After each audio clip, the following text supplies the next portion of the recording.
Hello and welcome, my gentle and of course very modern apes. I'm welcoming you to a video that I think is a pretty important one, and it's one that I'm sort of coming to after the end of a journey through a very, very deep rabbit hole. I don't know what day it is, I don't know what time it is.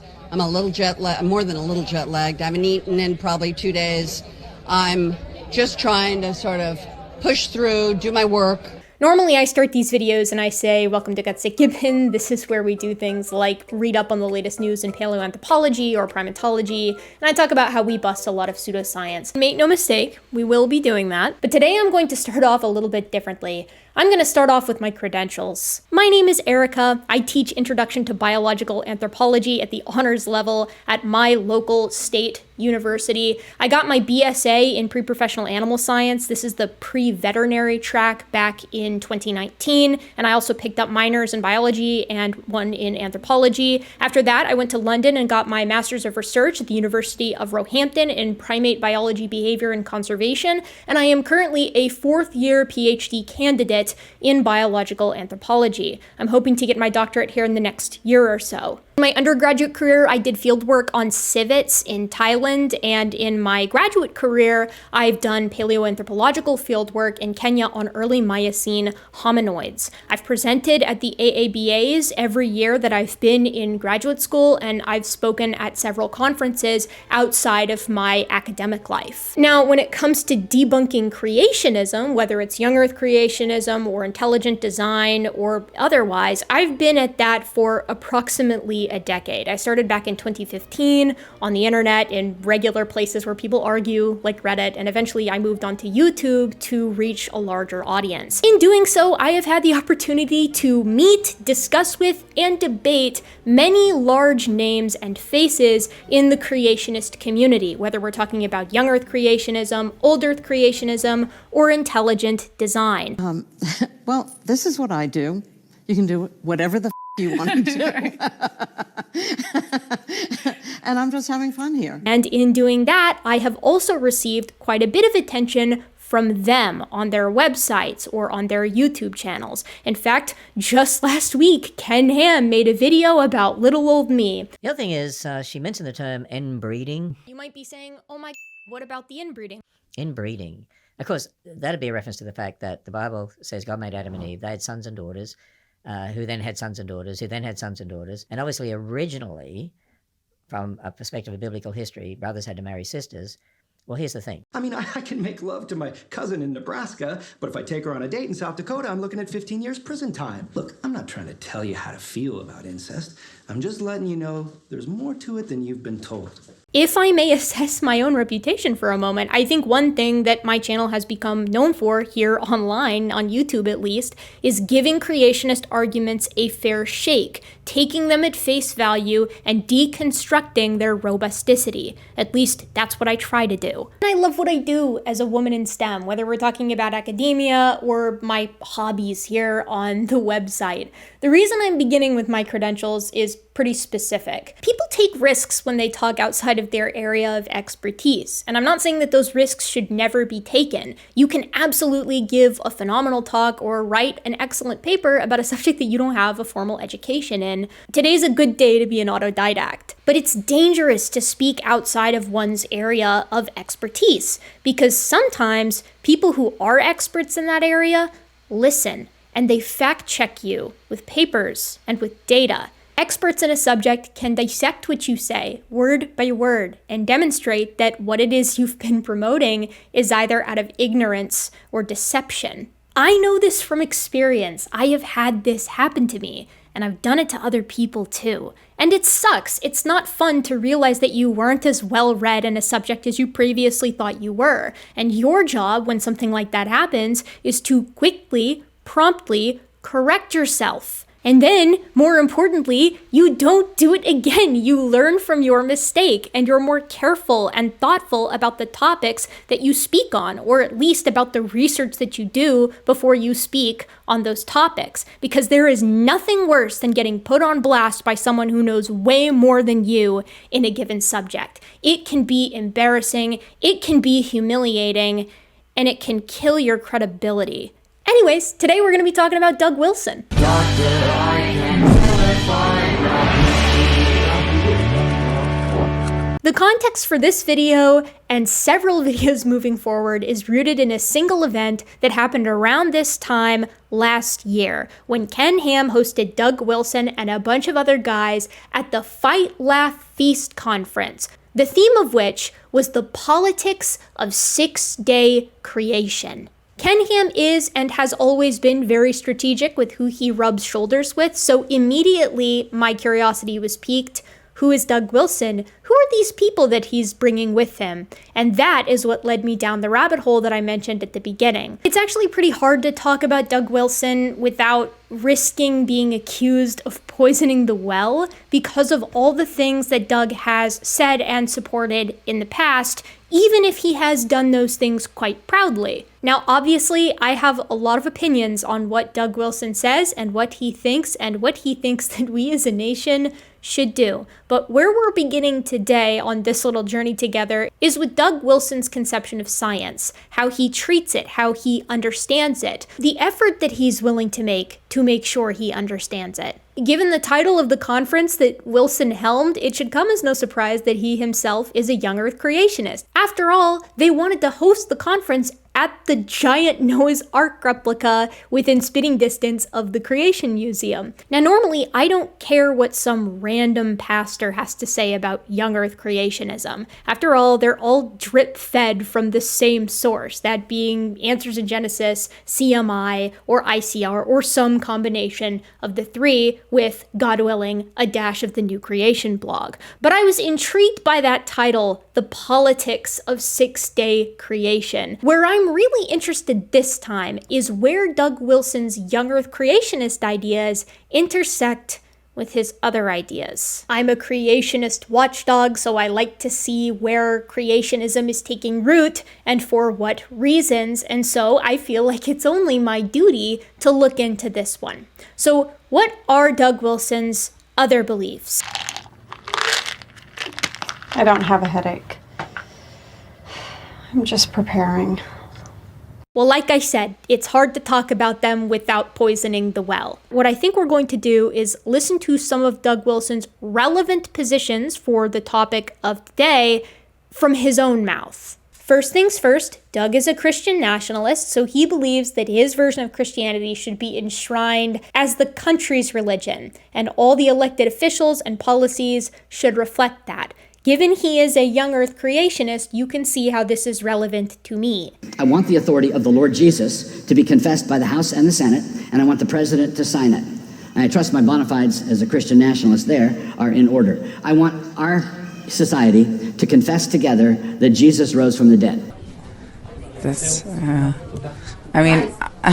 He also has opinions on women. God has determined that men should occupy the positions of leadership in each of the basic governments that he has established among men.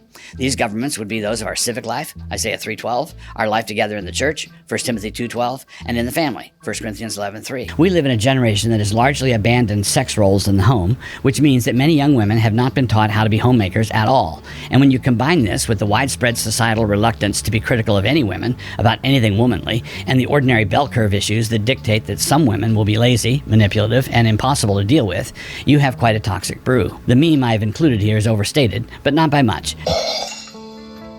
Sake, man, you're amateur. I can't. The meme I've included here is overstated, but not by much. And on slavery. Slavery as it existed in the South was not an adversarial relationship with pervasive racial animosity. Because of its dominantly patriarchal character, it was a relationship based upon mutual affection and confidence. There has never been a multiracial society which has existed with such mutual intimacy and harmony in the history of the world. Nothing this guy can say or do from this point forward that will convince me that he's not an absolute insufferable douchebag. This guy could quite literally put on the cape and become the real world Batman, and I would still think he sucks. Those are both relevant for today because I myself am a woman, and Doug likes to call evolutionary theory racist a lot. Now, obviously, I have opinions about those positions, and I really want to get into those with you. And I want to get into the history of Doug Wilson and of his organization, what they seek to do, and what they've already done. But that is not the goal of today. We are setting a stage. And so for our deep dive into Doug Wilson and Christ Church and their connections to Ken Ham, we need to begin with young earth creationism, specifically Doug's conception of young earth creationism and his conception of science. You see what we're doing here? Young earth creationism, evolutionary theory in the ancient age of the earth, science. I think we need to start by defining our terms a little bit here, don't you? For Doug's sake. Young Earth creationism requires a spontaneous creation event some 6,000 years ago, as well as a global flood event some 4,400 years ago, that is responsible for all layers of the geologic column from the Cambrian to the Cretaceous, as well as their fossils, every impact event or mass extinction signature within said layers, the current positioning of the continents, the state of decay of all radioactive elements, and finally, the various levels of diversity for all extant life. This, of course, flies in the face of every single field of science, every single one of them. Young Earth creationism is not tenable within any of them. Now, I've spent a lot of time on this channel explaining exactly why that is the case, but I think that for this video, given Doug is probably going to watch it, I have heard that he tends to watch videos that concern himself, as we all tend to do. I think because of that, it's worth a quick run through as to how we know the Earth is very ancient, how we know that the mechanisms of evolution are responsible for all the biodiversity that we see today and in the past, including humans, how this contrasts with creationism, and a little bit about the history of it all. As always, I'm going to take a moment here right at the start to slap my fists on the ground like the furious simian that I am and remind you all that you can absolutely accept the ancient age of the Earth and evolutionary theory and still be religious. You can still be a Christian. Many people out there do it, and it's not just because they're harmonizing the science with the scripture that clearly says otherwise. It's because, and stick with me here, Doug, this is going to be a theme throughout my entire coverage of you, there are multiple interpretations of Genesis, and there is no reason for anyone to believe that yours is any more compelling than any other. I say that as an expert or rising expert within my field of biological anthropology, and I also say it as a layman, a hobbyist, if you will, in the study of hermeneutics, yours of which I think are quite bad. I'm actually going to talk a lot about your hermeneutics and the hermeneutics of the people you share the stage with in the next few videos, but today's science only. Let's begin with how do we know the Earth is very ancient?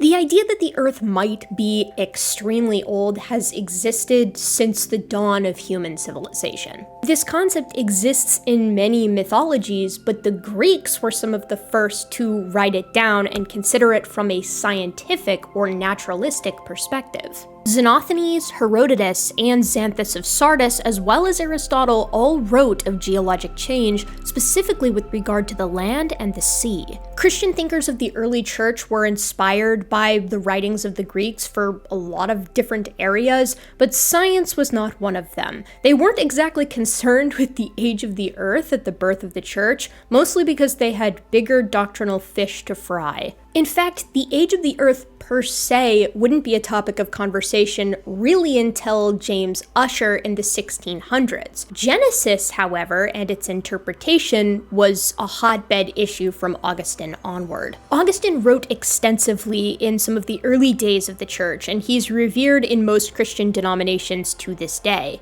He's known in part for arguing against a literal 6 days of creation in his seminal work, The Literal Meaning of Genesis. Pointedly, he distinguished between the literal creation and the narrative depiction in the text, in part by pointing out that the seventh day can be interpreted as still in progress, hence not a literal day. This is a really important point to make, even concerning the science, because young Earth creationists like Ken Ham and Doug Wilson love to accuse progressive Christians or science-affirming Christians of effectively changing the scripture so that it can harmonize with the science. What Augustine tells us is that since the very first days of the church, different interpretations of Genesis have existed, far before the discoveries of Charles Lyell or Charles Darwin. A pure exegetical reading of the Bible with no influence from science whatsoever did not result in a consensus on Genesis that conforms to young earth creationism and a literal reading.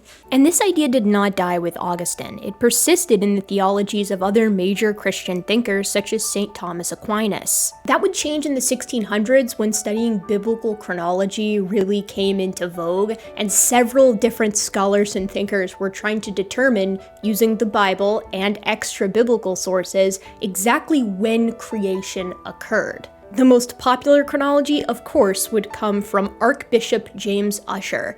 After painstaking study of biblical chronology and with the help of extra-biblical sources, in 1650, Ussher placed creation in late October in the year 4004 BC. He actually said that it was in between the 23rd and 24th of October, so quite precise. Ussher was not the only one doing this work. Like I said, the idea was really hot at the time, but his chronology persists due to one man. John Fell was the Bishop of Oxford, and he thought it would be a good idea to include a chronology in an upcoming edition of the Holy Scriptures. In 1701, James Ussher's chronology would appear as a footnote in what would become an extremely popular version of the King James Bible. And so that was kind of all she wrote for a while. An evening autumnal creation approximately 6,000 years ago would become commonplace in the minds of the public. Do you know what else was really popular at this point in time on the basis of scripture alone? That's right, geocentrism. Between the 1500s and the mid-1800s, the church generally would change its position from being geocentric and young Earth to being heliocentric and accepting the ancient age of the Earth. The scientific evidence was, of course, overwhelming, but when various denominations looked back at historical interpretations of Genesis and other relevant verses and books of the Bible, they found that there were already in existence many interpretations of the text that did in fact allow for these new scientific discoveries. And so they did the reasonable thing. There are multiple interpretations of a given text like Genesis. Some of those interpretations allow for discoveries of the natural world. This means that when creation is disagreeing with one interpretation of the scripture, and other interpretations exist that do not contradict creation, you go with the latter, and that is what most denominations did. Critically, this applies to the ancient age of the Earth in the same exact way as it applies to heliocentricity, which most young Earth creationists do not have an issue with.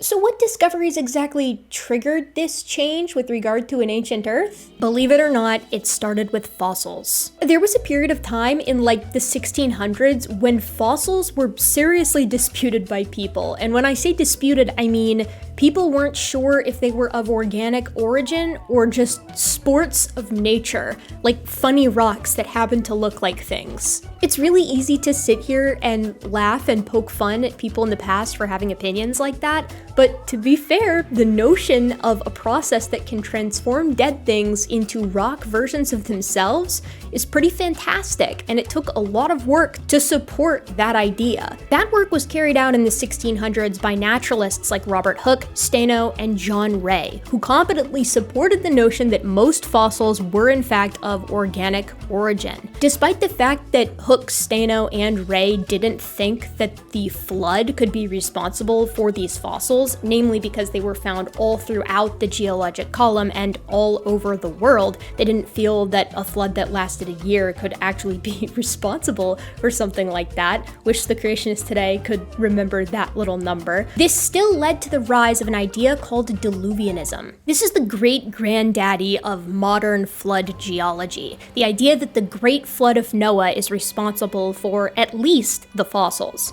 Naturalists and scholars like John Woodward and William Winston would begin to tinker with the idea, proposing various diluvial hypotheses. This little slice of time of a few decades is the modern young Earth creationists' paradise. Diluvialism, flood geology, is a real scientific hypothesis that exists that is actively being investigated by a decent portion of that time period's scientific community. That's important because young Earth creationists today often propose that the only reason more people don't accept young Earth creationism and flood geology is because it hasn't been given a fair shake, because people start with the presupposition that it is already wrong. They do not know that the past has already reckoned with flood geology and found it to be inadequate.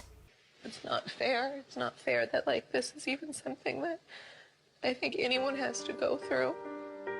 For these scientists in the early and middle 1700s, flood geology, diluvialism, the Great Flood being responsible for the geologic column and the fossils, or some iteration of that, that's the starting point for them as they move forward and look at the world around them. Diluvial investigation involved a lot of fossil collecting. Nothing big yet, all small things. We didn't have any dinosaurs or marine reptiles or big Cenozoic mammals yet. That would come later. At the time, it was all small stuff. And collecting a lot of this small stuff involved staring at a lot of rocks, and those rocks were starting to look strange. Early geologists operating in the mid-1700s, such as Giovanni Arjuno, Johann Lehmann, and George Fuchsel, as well as many others, saw powerful and disparate processes at play in the rocks. From mountains and volcanoes to coal seams and rock types, this could not be the result of a single uniform process, certainly not a global flood. Their solution, as Christians living at that time, was pretty simple.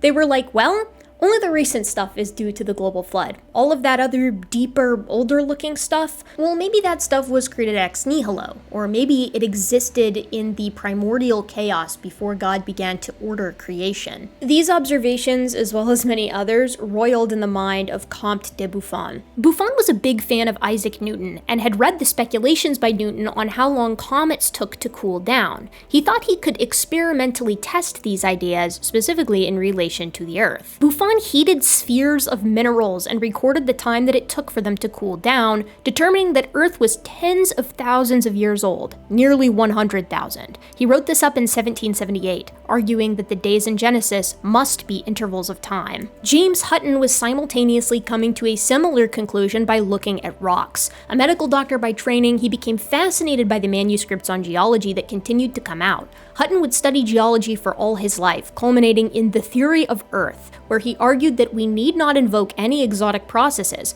All the Earth could be formed by everyday processes like erosion and deposition, uniformitarianism. He was also the first to outline the concept of metamorphic rock.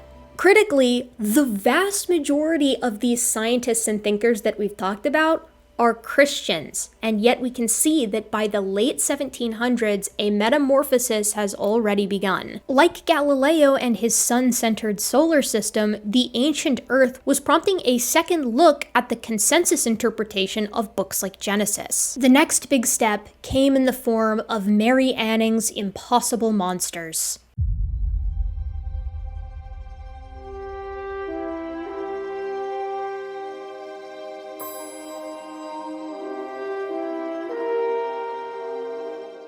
Anning and her family lived at Lyme Regis, where they collected fossils for sale. This would be the site of some of the first extremely well-preserved Mesozoic beasts. Anning would collect ichthyosaurs, plesiosaurs, pterodactyls, and more, revealing to the world that great creatures once roamed the land which were lost to time. These animals especially threatened the waning concept of flood geology. Why would the flood destroy these sea-bound beasts? Simultaneously, George Cuvier would add fuel to the fire with two major contributions: catastrophism and extinction. In the former, Cuvier opposed Hutton's basic idea. The geologic column was not created by slow, gradual processes, but by catastrophic ones. You might imagine a global flood here, and some ran with that, but Cuvier thought that many successive catastrophes created both the geologic column and the fossil record. These catastrophes effectively soft reset the world and were responsible for successive reigns of animal groups. Some specifically harmonized this with Genesis, such as William Buckland, who thought that these bygone ages fit into the beginning spoken about in Genesis 1. The latter concept, extinction, really did not go over well with the general public. It was completely at odds with the current theological conception that when God created everything in the beginning, it was very good. Why would organisms go extinct if the original creation was very good? It seemed to spit in the face of God's perfect creation. Further, how on earth could they logically explain the extinction of organisms during the flood or after the flood when God specifically told Noah to take 2 of every kind of animal onto the boat to preserve them? It just didn't seem to make very much sense. Things would get worse with Charles Lyell. His work is often demonized by young Earth creationists today, but Lyell was a student of William Buckland and a vocal Christian, and old Earth was no longer off the table by the mid-1800s, theologically or scientifically, which allowed him to investigate it in full. Lyell documented countless formations in his book Principles of Geology, detailing how these structures are continuing to change today and explaining their formation in that context. This was powerful additional support for uniformitarianism. His work was a massive hit among naturalists, again, still almost entirely Christians. It's no coincidence that gap theory, an idea popularized by Thomas Chalmers in the early 1800s, kind of got a second wind at this time. By this point in time, Ussher's chronology is long gone from natural theology, at least with regard to the age of the Earth. And this is for good reason. The global flood of today's young Earth creationists is not the same as the global flood as conceived of by the Enlightenment thinkers, but neither could explain the geologic phenomena that were observed by Charles Lyell, the thinkers that came before him, and the geologists and physicists that have come along since. Desert formations like evaporites, preserved sand dunes, and red beds all exist today, are still forming today, and they require dry, arid conditions and millions of years. Fossil forests exist, stacked on one another, but still rooted in place with regenerative growth signs like ancient cities built on the same ground, the result of consistent ecosystems across vast time spans. Resources like coal, natural gas, and oil require millions of years to form, and anyone who says otherwise should chat with the energy industry. Sedimentary rock exists in enormous layers thousands of feet thick, formed over millions upon millions of years. The sheer amount has been mathematically shown to preclude a global flood. It physically cannot dewater in time to support the weight of animals, let alone cities after the deluge.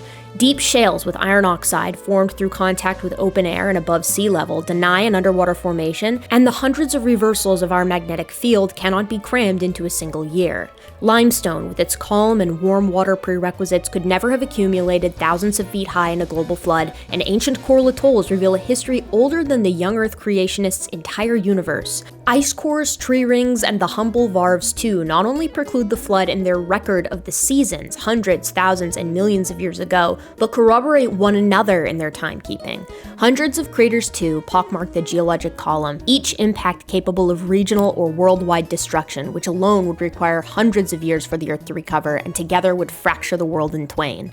Even the calcite locked away in forgotten caves a world away from one another record the steady and ancient procession of the Earth's wobbled orbit around the sun.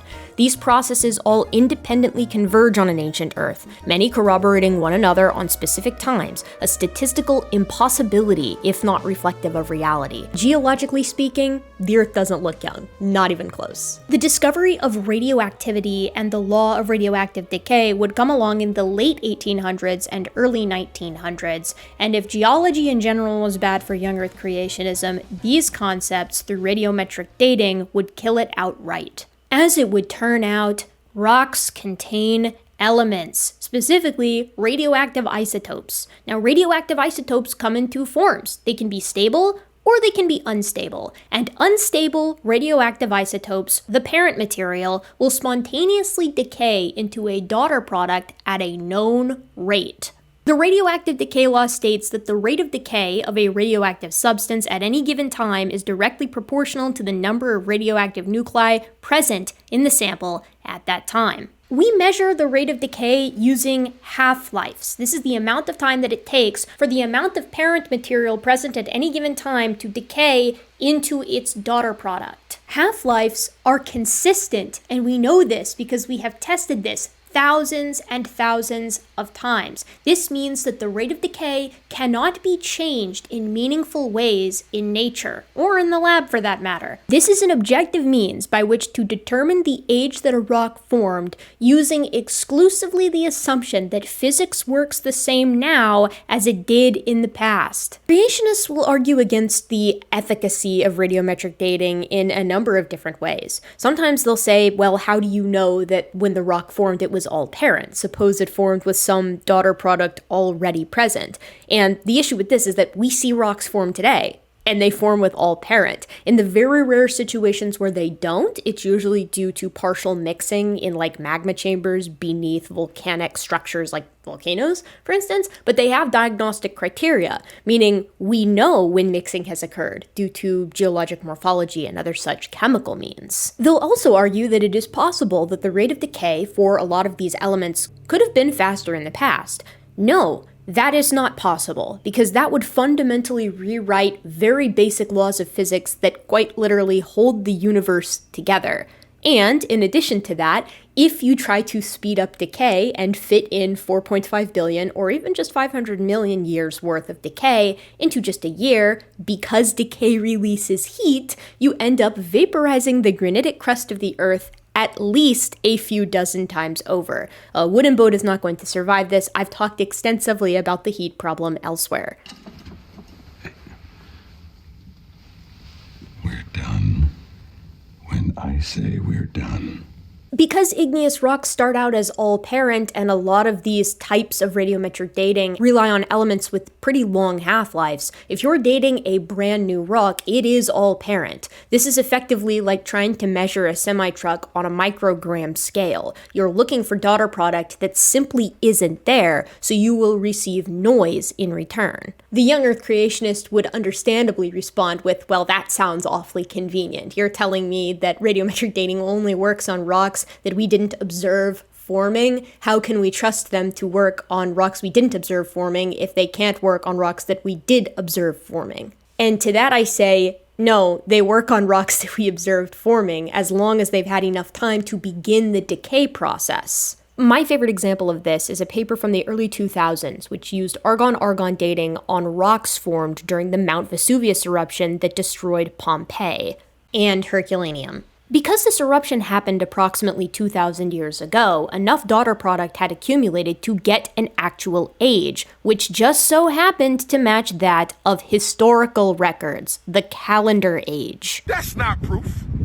It's still debatable, but it's a good piece of evidence. So you can absolutely get correct ages for rocks of known ages. They just can't be dozens or hundreds of years old. They must at least be thousands. This is just following basic rules within geology and physics. But radiometric dating isn't just corroborated by historical records. Ken Wolgamuth, friend of the channel and old Earth creationist, has shown that radiocarbon dating is corroborated by tree ring dating, varves, and ice cores. These methods are completely independent of one another. Radiometric dating has nothing to do with the rate at which trees grow, or the rate at which varves accumulate in a lake, or the rate at which ice accumulates. What this means is that for these to all corroborate, if the Earth is young, God would have needed to speed up all of those processes independent of one another just to make the Earth look as if it is old. And if that wasn't enough, the fossil fuel industry relies on radiometric dating to perform basin modeling, which means the ancient age of the Earth holds up a multi-trillion-dollar a year industry that keeps our economy afloat. The Earth is ancient. The money and the data don't lie. Who would win? A carefully put together argument that is well researched and backed by heaps of irrefutable evidence. Now, what about evolution? Uh-oh, history lesson part 2.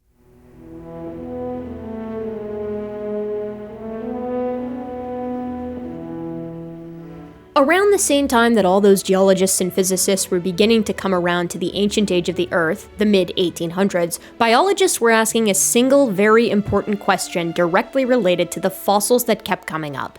Can species change over time? And if so, how much? The concept of species had been outlined by Carolus Linnaeus in the 1700s, the father of taxonomy, who was himself a creationist and yet did in fact recognize that humans and other apes were ridiculously similar to the degree that they should be grouped together in anthropomorpha. Linnaeus's goal was to categorize life, to order creation, in the spirit of Adam naming the animals in the garden. But his simplest unit, the species, was thought to be fixed. He was often on this later in life, but moving forward, everybody would consider species to be fixed, discrete categories. And there was a theological reason for this. In Genesis, God created everything discretely. Things reproduce after their kind, and kind was a pretty specific unit at that time.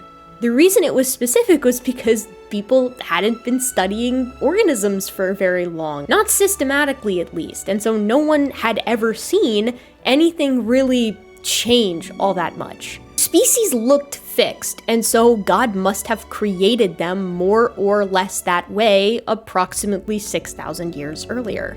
In the mid to late 1700s, three figures would challenge the idea of species fixity: Geoffroy Saint-Hilaire, Jean-Baptiste Lamarck, and Erasmus Darwin.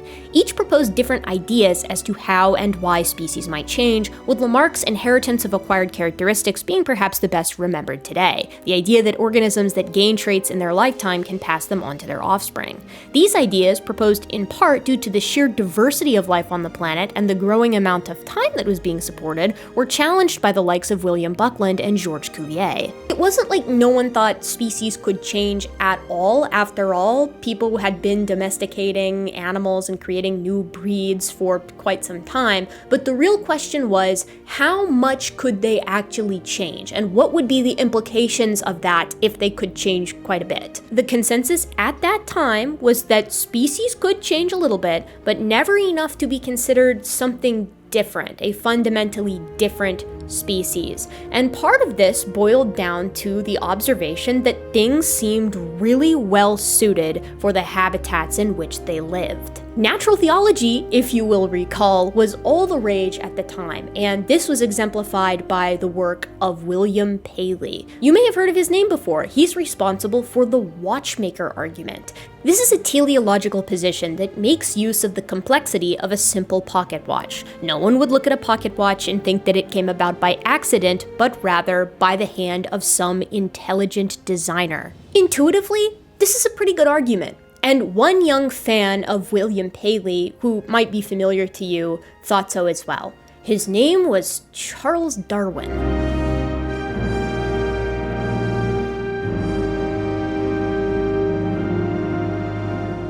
Darwin had been interested in the natural world ever since he was a kid, and the context in which he was coming of age was people in academia were raging about whether or not species could change a little bit, or whether or not they could change a lot. Darwin found arguments like Paley's to be compelling, but his father was also a big proponent of this idea that species could in fact change, outlined in his text, Zoonomia. You might think this would perfectly set the stage for Darwin to go on and do what he did, but his road to full-time naturalist was extremely roundabout. Initially, he wanted to be a doctor, but viscera and gore grossed him out. He was quite squeamish, so he pivoted and planned on becoming an Anglican parson. There's obviously a lot of history here, but what you need to know is that while at Christ College, Darwin got an opportunity to join the crew of the HMS Beagle on a surveying mission around the world. Their job would be to chart the coasts, and Darwin's job would be to do gentleman naturalist things, which again was all the rage at the time. The journey was supposed to be 2 years, but it lasted 5. Darwin's voyage exposed him to thousands of species, geologic structures of all sorts, and people groups from around the world. He experienced natural disasters, found enormous fossils, and of course his exposure to all those different plant and animal groups would lead him to make observations that would be critical for the synthesis of evolution by natural selection decades later. Looking back, the observations seem trivial and the synthesis seems intuitive, but at the time, no one had put 2 and 2 together in the same way that Darwin would, and in part, this is due to the influence of both William Paley's arguments and the copy that Darwin had with him of Charles Lyell's Principles of Geology, the knowledge of deep time. Darwin's first observation was that populations could theoretically expand indefinitely, but that resources were limited, constraining them. His second observation was that populations in nature appeared roughly stable. More offspring were born than survived to adulthood to reproduce. His third observation was that individual variation within populations impacted an individual's ability to grow to adulthood, acquire resources, and reproduce. His fourth observation was that that variation was heritable, and his fifth observation was that the environment was constantly changing. In sum, the environment is constantly changing, either over short periods or long periods, no matter where you go on the Earth. Populations of organisms that live in these environments vary, and more organisms are born than survive to adulthood to reproduce. The variation that exists in these populations gives some organisms an edge over other organisms, creating differential reproductive success. The ones that survive to adulthood will pass on those beneficial characteristics to their offspring. Thus, the traits that aid organisms in their ability to grow to adulthood and reproduce will proliferate in that population over time. The ones who lack it will die before they reach adulthood and reproduce, and thus the population will change over time. And according to Charles Lyell and the other geologists and physicists of that day, there was a lot of time to change. When you look at a family tree and move backwards in time, individuals converge upon one another. If Darwin was right about the type of change that was occurring now and that occurred in the more recent past, how far back did this convergence go? If cousins converge on a common ancestor in the form of a grandparent, did species converge on a common ancestor? This was a dangerous idea, which is why it took Darwin 20 years to finish collecting data and synthesizing the concept. The final push would come from Alfred Russel Wallace, a man who had independently come to the same conclusion based on his work in Malaysia. They published together in 1858, and Darwin published Origin in 1859. The book was structured like one long argument, and it convinced much of the scientific community almost immediately, Christian or otherwise. It was an elegant proposal that explained why organisms were so fit for their habitat. They weren't designed for their environment, as William Paley had thought. They were designed by their environment, at the population level, across countless generations. Critically, like Charles Lyell when he published Principles of Geology, Charles Darwin was a Christian when he published On the Origin of Species. He saw no conflict there, and neither did the vast majority of the scientific community. We knew then that species changed thanks to environmental fluctuation. Variation inherent to groups created differential reproductive success and led to the proliferation of some traits over others, depending on the conditions. But how traits were passed down at the cellular level was still a mystery. It wouldn't be for long. In the late 1800s, an Augustinian monk named Gregor Mendel would discover genetics based on his work on pea plants and spur an explosion of discoveries. The modern synthesis would arrive in the 20th century and join evolutionary theory with genetics, along with the discovery of non-selective mechanisms of evolution like gene flow and genetic drift, as well as a further investigation of sexual selection. Mutations, errors in DNA replication or protein synthesis that permanently changed the genome not only introduced new variation to populations, but were staggeringly common. They were overwhelmingly neutral, but could also harm or benefit the organism depending on the environment. Beneficial mutations offer a fitness benefit and an edge in differential reproductive success for an organism, leading to more babies and likely the proliferation of that mutation itself. Single-point mutations, the change of one letter, can have drastic impacts. Duplications of regions followed by subsequent change can create entirely new proteins. Alterations to regions previously responsible for building the body in utero can create new body plans. Genetics also open the door for the creation of a family tree of life using genomic sequencing. After all, genetics is the way by which we determine relatedness. Full stop. The amount of your genome that you share with someone determines how closely you are related to them. This is why you share more of your genome with close family members than you do with a complete stranger. Genomic sequencing is how we create family trees, it's how we conduct paternity tests, and it's how we trace ancestry. And it works in other organisms just as well as it works in humans. You can sequence the genome of dogs, wolves, and foxes and determine that dogs come from wolves, not foxes. Comparative genomics involves comparing species genomes to create a species family tree. It was using this method that we determined that humans are more closely related to chimpanzees than rats are to mice, lions are to tigers, or Asian elephants are to African elephants. Linnaeus, the creationist father of taxonomy, knew hundreds of years earlier that humans and other apes were similar. Comparative anatomists grouped us closely as well, as we shared all of the mammal, primate, haplorhine, catarrhine, and hominoid traits. Back in the day, this is where things split, with humans being hominids and other apes being pongids, but genetics revealed, conclusively, that humans were not an outgroup. all apes were hominids. While all of this was happening in the world of genetics and comparative morphology, paleontology was also fast on the move. When Darwin wrote on The Origin of Species, he lamented that the fossil record was horribly incomplete. And at the time, he was right. Paleontology was a brand new field, although Darwin would live to see the discovery of Archaeopteryx and Homo neanderthalensis, which was probably extremely validating. The concern, though, was that the fossil record would always be too spotty to actually determine the trajectory of given lineages or recreate evolutionary history. Here in the 21st century, this concern couldn't be further from the truth. For example, evolution makes a very simple prediction with regard to humans. If humans evolved from a more basal ape, we should find the slow morphologic change over geologic time from that condition, that of a primitive ape, to our modern one. In the past 100 years, we have discovered this pattern in breathtaking detail. Ancient Miocene apes through the Pliocene and Pleistocene acquired the suite of characteristics required for bipedalism, their brains grow, and they begin using tools. This transformation is slow, recorded in hominins with mosaic skeletons and mosaic bones from East Africa and South Africa alike. Nearly complete skeletons, sometimes found in articulation, the partial remains of hundreds of individuals, and tens of thousands of bones demonstrate this in full.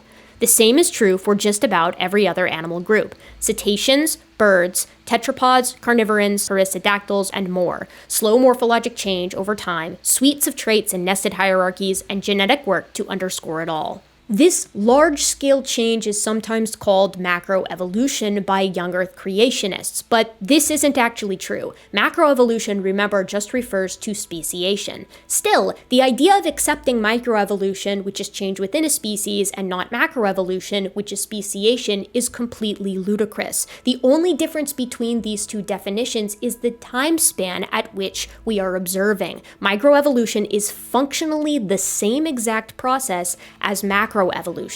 Further, we have never found an uncrossable genetics gap that evolution simply cannot handle. There are no impossible body plans or morphologies that do not have a precursor in the fossil record. The theory of evolution is so well supported that it is considered by many to be the best supported theory in biology. And remember, a theory in science is not the same thing as a colloquial theory. It is a set of hypotheses that has been supported by dozens, if not hundreds, of experiments by different people across space and time. Evolutionary theory is so well supported, it is assumed as a basis in thousands of studies every year from agriculture to medicine. These studies, which assume evolution must act as we understand it to, make thousands of accurate predictions, form elegant models, and create new crops and medicines that enhance our life. Creationists like Doug, and you're gonna see him try to do this, will try to tease out microevolution from macroevolution in its usefulness and its factuality. But this simply cannot be done. This would be like trying to parse out a cliff's daily erosion from its subsequent landslide a year later. So, with all of that out of the way, hundreds of years, thousands of people, and tens of thousands of studies all supporting the notion that the Earth is very ancient and evolutionary theory is responsible for all modern biodiversity, including humans, let's listen to a philosopher-pastor explain why all of this is just wrong. You can't quit. And I've seen people quitting. And if they would have held out longer, they would have been successful. I've seen it so much. I've seen some of the most brilliant people in the world that never made it because they were quitters. Now, like I said, the context for all of this is the politics of six-day creation, the Fight, Laugh, Feast convention, which of course celebrates the marriage of Doug Wilson's conglomerate and Ken Ham's young Earth creationism. But we are not going to start there. We are not going to start with Doug's talks there because he actually doesn't talk about science a whole lot at the Fight, Laugh, Feast convention. So instead, we are going to start in two separate places. We're going to start with the first video I saw where Doug actually tries to talk science, and then we're going to talk about a little booklet that Doug published titled The Other Side of the Coin, and the video series that evidently goes along with it. The first video where Doug Wilson talks about science I found when I was researching his opinions on various things when I first started digging into who he is and what his church is about.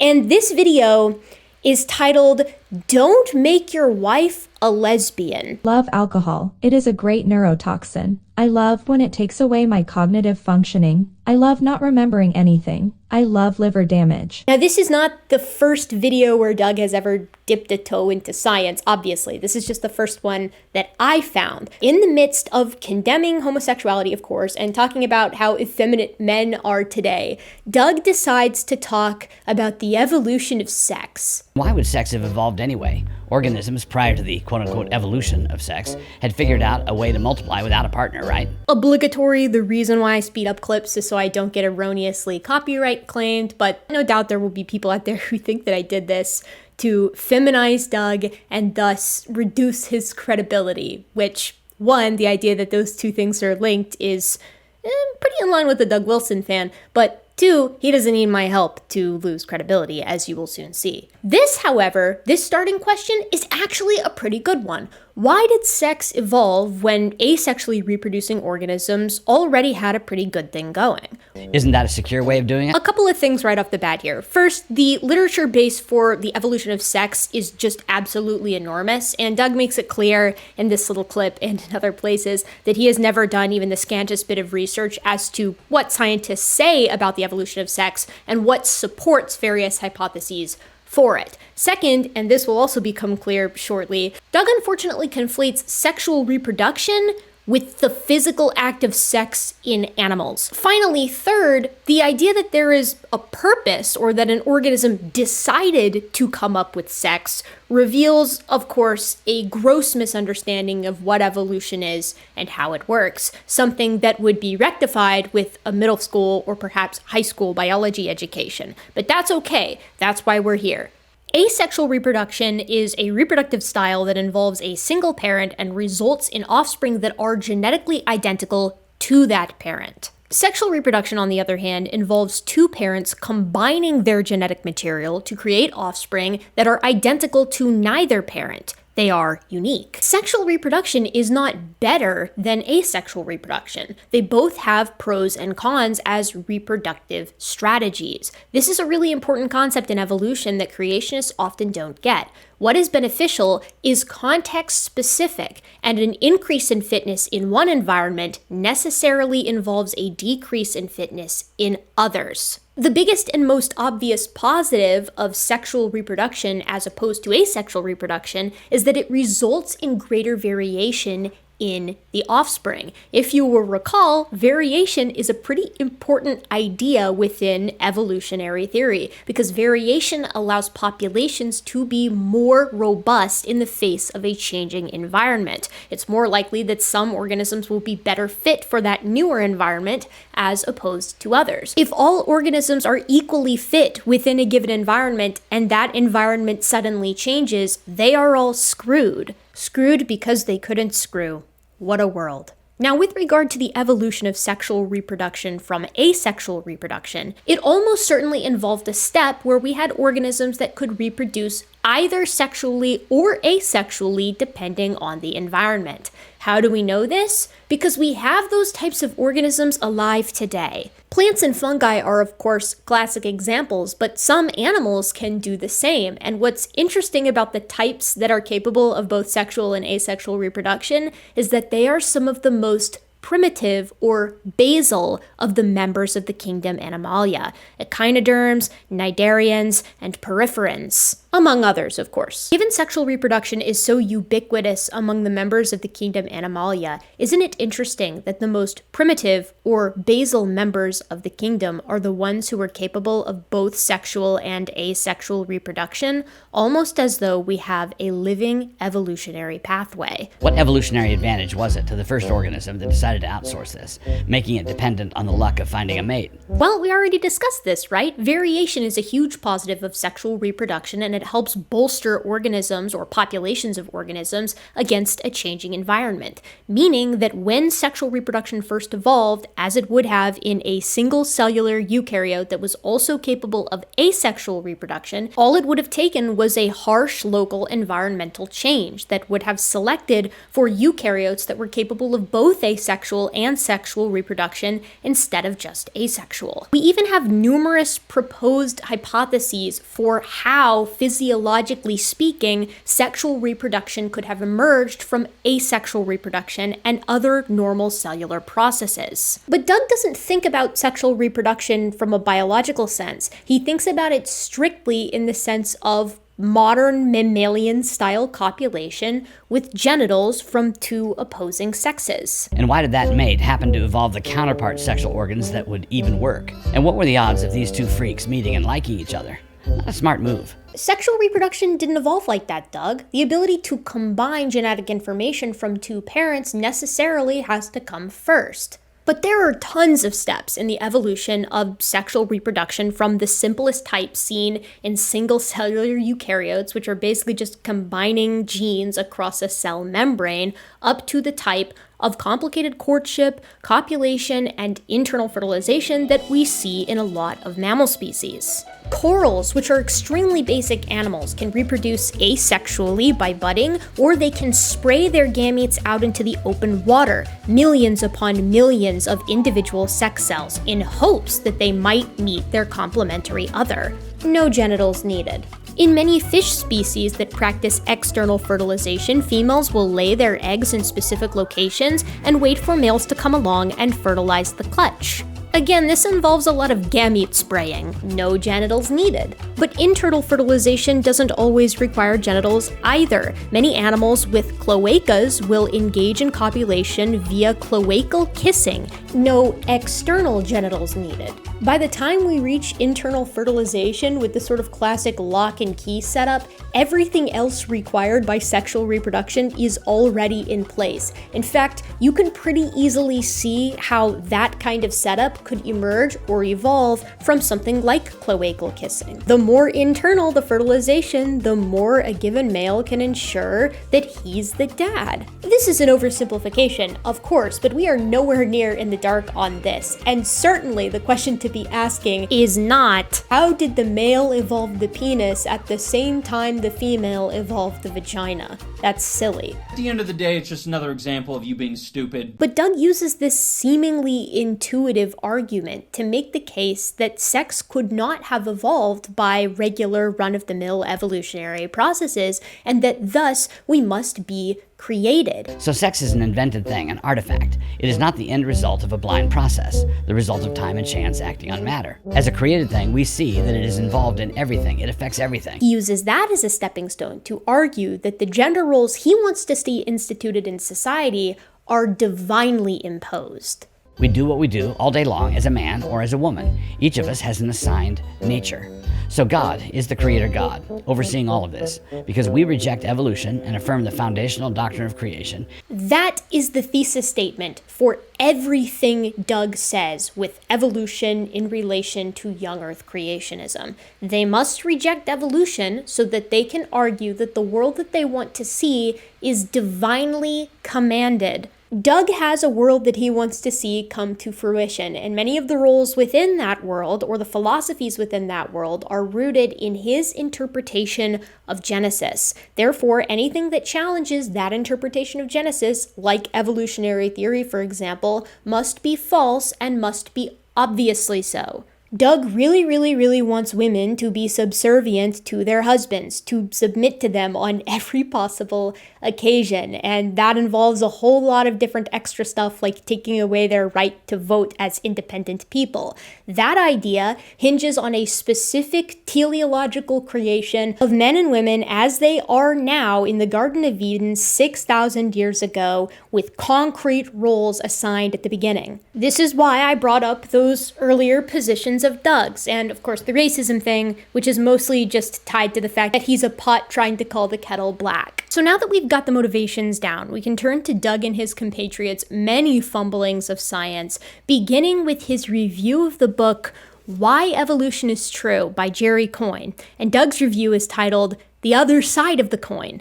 You get it? Because coins have two faces. Each time when I come here, I am abused. Now, Doug's book is, as far as I can tell, a collection of collated blog posts that came out in 2013. So a couple of years after Why Evolution is True, hit shelves, and it contains a lot of Doug's opinions about the book. It is supposed to go chapter by chapter, but we'll see how that ends up hashing out. Several years later in 2019, he and his brother Gordon Wilson published a series of videos on YouTube that make many of the same points, almost word for word, that The Other Side of the Coin makes. So we will be reading passages from The Other Side of the Coin, and we will also be playing clips from the associated video. The Other Side of the Coin is 47 pages long on Kindle. I paid $2 for it, so I guess Doug can have, 2/5 of a coffee on me, I guess.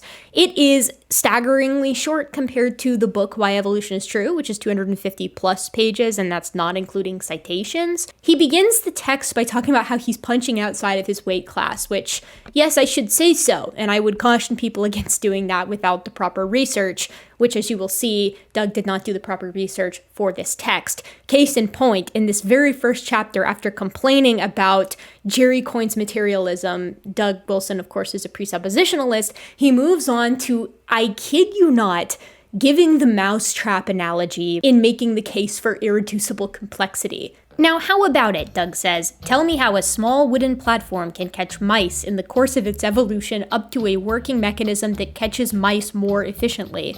What a ridiculous thing to say. This completely betrays yet again that Doug doesn't know anything about what evolution is and how it works. A mousetrap was designed by humans to catch mice, but that is not how characteristics or traits within organisms work. They do not plan them ahead of time. Traits themselves are a part of the natural variation within a population, and that variation is present thanks to mutations, a regular byproduct of DNA replication and protein synthesis. If a trait confers some kind of fitness benefit to an organism, it may be selected for, because that organism is going to grow up to be an adult and reproduce more often than other members who lack this characteristic. If this happens for long enough, eventually that trait is going to become fixed within the population. This means precursors to a given characteristic do not necessarily perform the same function as its endpoint as we see it now. A trait is selected for, or not, on the sole criterion of does it increase the fitness of the organism which has it. If the answer is yes, it will be selected for, regardless of whether or not that trait eventually becomes beneficial in a different way down the line. A great classic example are bird wings. A creationist many moons ago once quipped, "What's the use in half a wing?" The argument was supposed to be that you can't fly with half a wing, so how could it ever evolve? It is irreducibly complex. And in response to this, the evolutionary community rightfully pointed out that no one has ever supposed that a wing evolved with the purpose of being a wing. The very first feathers that we find in the fossil record belong to grounded dinosaurs, suggesting that the original purpose of a feather was for display, intimidation, or thermoregulation. This is still the purpose of feathers and wings on grounded birds today. Over time, however, feathers grew bigger and more complex and began to confer a gliding capability to the dinosaurs that had them. Gliding is phenomenal for getting away from predators. We see this today in a myriad of different organisms which glide but cannot fly. From the gliding point onward, whether it allowed them to better escape from predators or to better catch their own prey, we see a directional selection towards more aerodynamic feathered dinosaurs, which were eventually biomechanically shown to be capable of flight. And as we see the emergence of flight capability due to feathers and wings in the fossil record in these feathered dinosaurs, we start to see the acquisition of modern bird characteristics in many of these same animals. Every step along the way towards a wing offered some kind of fitness benefit to the organism which had it. So even though feathers and wings didn't start for flight, that is what they became. That is what they were accepted for. And this is the case with many evolutionary structures or pathways. Kenneth Miller, a molecular biologist, theistic evolutionist, and author of Finding Darwin's God, once refuted Michael Behe's argument from irreducible complexity by showing up to a lecture with a mousetrap clipped onto his tie. Notably, it only had 3 out of the 5 parts which makes a mousetrap work. It was missing the catch and the hold-down bar. This mousetrap was not catching any mice, but it sure did make a nice tie clip. Miller's point was that a mousetrap isn't irreducibly complex. It can still perform an important function with only a few of all of its parts. The same is true within evolutionary theory. In fact, evolutionary theory predicts that every single step along the way must confer some kind of fitness benefit. There is a use in half a wing, but not for flight. Doug does not understand this because he doesn't know what evolution is or how it works, even though he's frequently talking about it and writing little books on it. Case in point. But if we were evolving a mousetrap, the genes that are coding for the genes that are coding for each component, and you get the wooden platform because of a mutation. There's a mutation that, ta-da, here's a little wooden platform. The code that is causing the platform to come into existence is unaware of the existence of wood, the existence of mice, the existence of mechanisms. Yeah, it's all accident. It's pure, sheer, random accident. Right. So mutations are probabilistic, and natural selection is anything but random. Remember, the characteristics that are selected for are the ones that confer a fitness benefit within a given environment. But if you thought that was silly, listen to what he says next. So the genes that code for eyesight. So what do you call a partially evolved eyeball? Well, blind.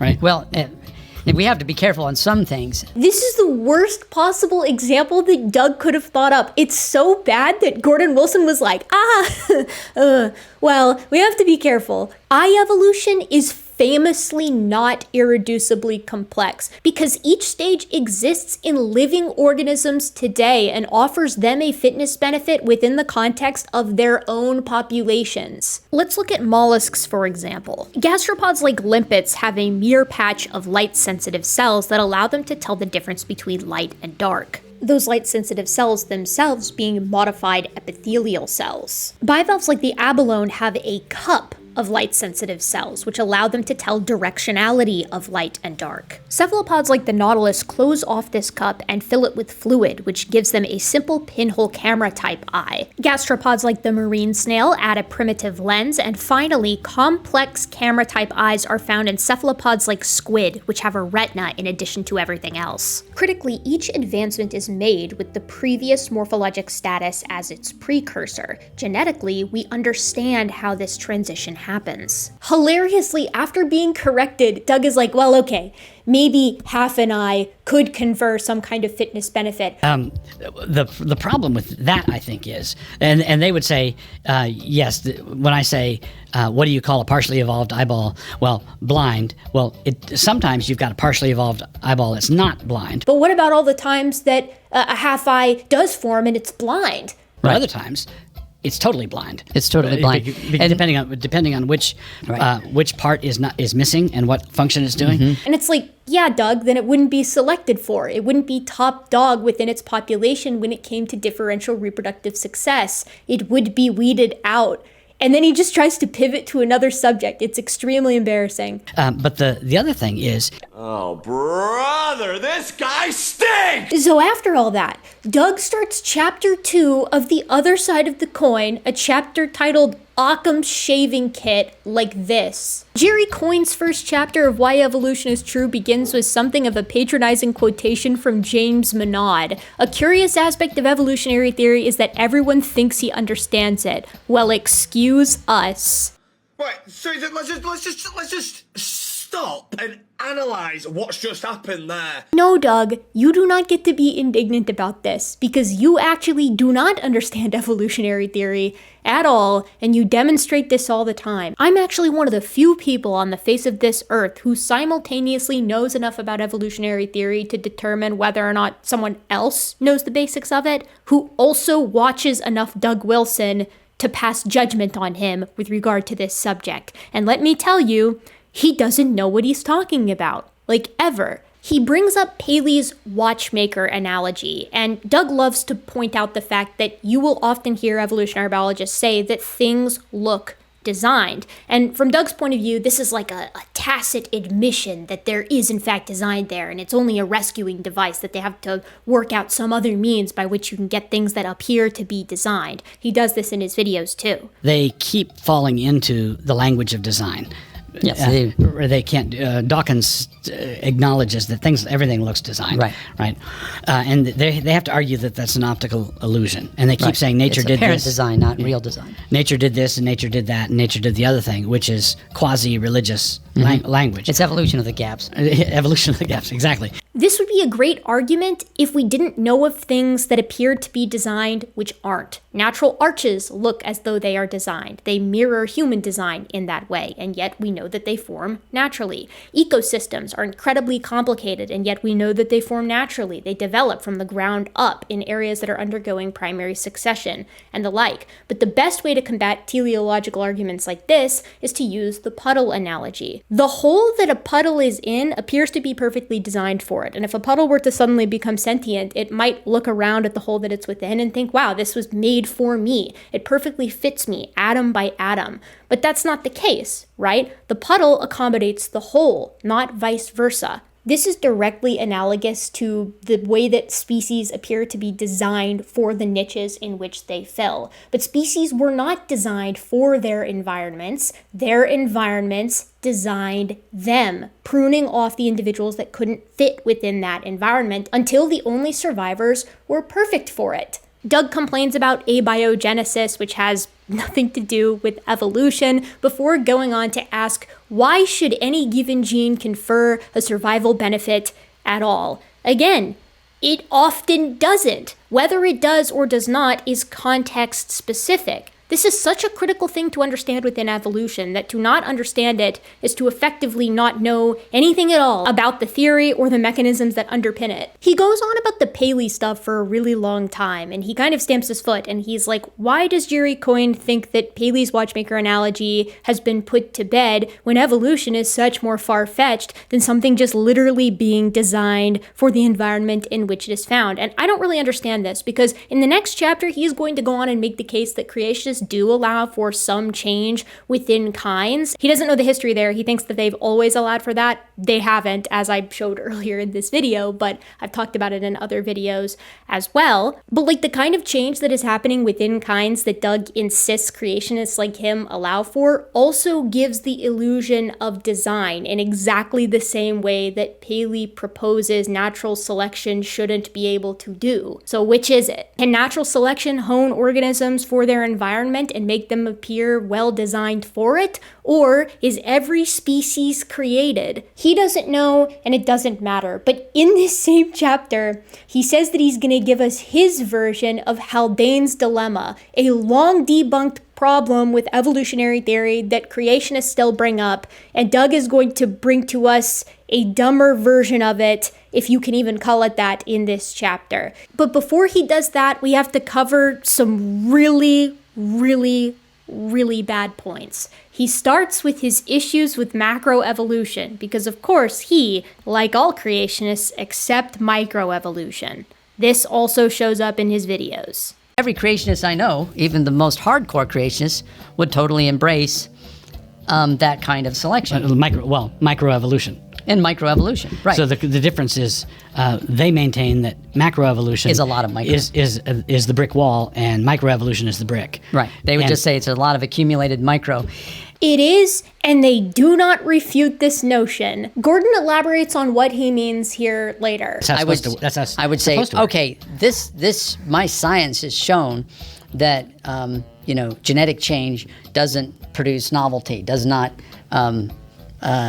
write up new genetic software that is responsible for entirely new body plans. So first of all, that is factually false. I showed a picture of a study earlier in this video of the de novo evolution of an antifreeze protein for the blood of ice-dwelling codfishes. If that's not new software, a brand new protein that gives blood an antifreeze quality so these fish can hunt further north where they previously couldn't have, I don't know what is. But that second bit, that the real stopgap here is a change in body plan, well, then, brother, you're gonna have to consider organisms with similar body plans to be within the same kind, like humans and chimps, for example. Still, that's also a bad line to draw because we know how body plans actually change, and it all revolves around homeobox genes. Now, this will come as no surprise to you, but Doug Wilson does not know paleoanthropology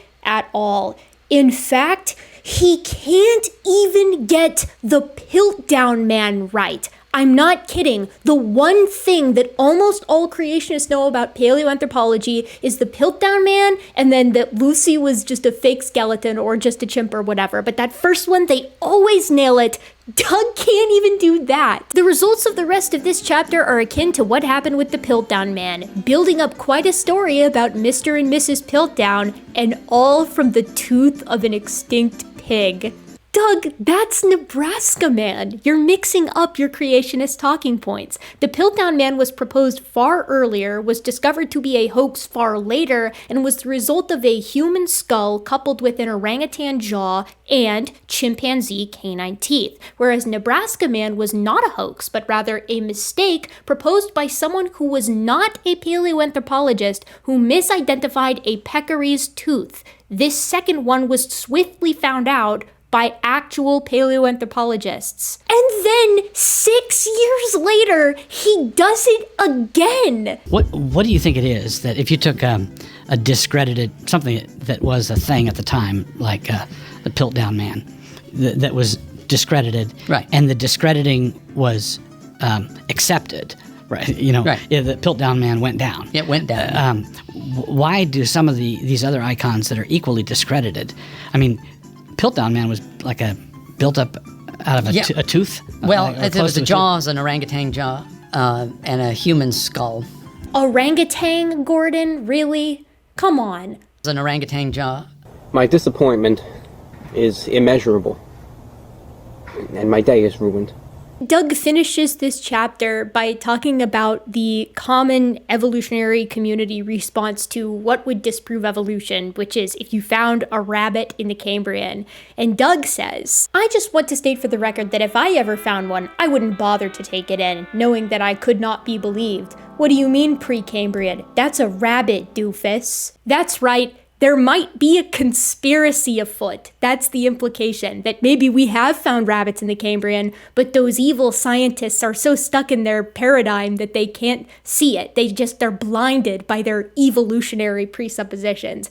It's a very closed circle. It's like a cult. It's like the Masonic order or the Illuminati or something like that.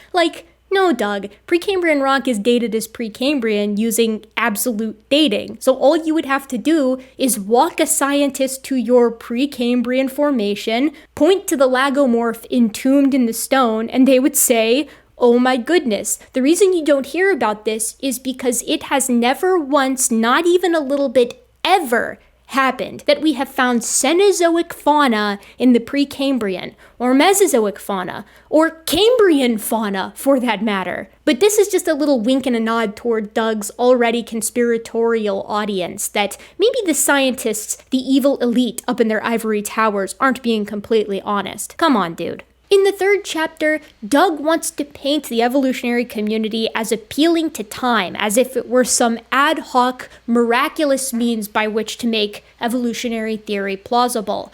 But, this is why we started with the history lesson, guys, because deep time came first. Mercifully, though, then he does get into his actual argument, which he takes from Gordon before making his own that isn't actually analogous in the way that he thinks it is. So let's hear from Gordon first. In reference to the differences between human chimps, Gordon says this amounts to 40 million separate mutation events that would need to occur to separate these two kinds. These two creatures are supposedly separated by 300,000 generations. This means that about 133 mutations need to be fixed in a population's genome every generation. This is a huge problem and is called Haldane's dilemma because it is empirically untenable to assume that the staggering number of mutations could be fixed in the comparatively few number of generations. Fix in a population means that it can't just happen in one individual. A beneficial mutation needs to spread to most members of a population, and that has to happen by passing it down to your descendants with the help of natural selection, promoting the mutation success. This is just Haldane's dilemma, right? This is arguing that there are too many differences between humans and chimpanzees and too few generations to make it work, but actually mathematically it's not a problem for several reasons. My buddy Dan of Creation Myths, an evolutionary biologist from Rutgers, has already done the legwork on this one, so I'm going to use some clips from his video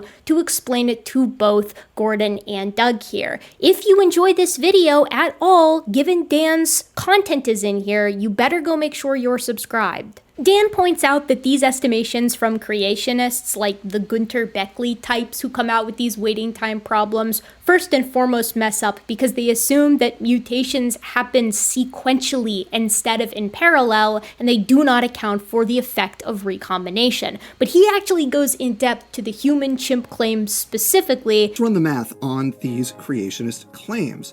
The first problem is that there are two lineages from the human-chimp most recent common ancestor to extant humans and extant chimps. So take a look at this little diagram here in purple. We have our most recent common ancestor, the thing that we evolved from. And then on the bottom, in red, we have humans, and in blue, we have chimps, and creationists say, well, there's 30 million differences or 300 million differences. Let's take 30 million, given their lowest estimate, and say there are 30 million differences between us and chimps. So creationists say you need to get 30 million differences along that human lineage, and that's just too many mutations and not enough time. However, that's wrong because chimps are also evolving too. We didn't evolve from a modern chimp. That hasn't changed in 6 to 10 million years.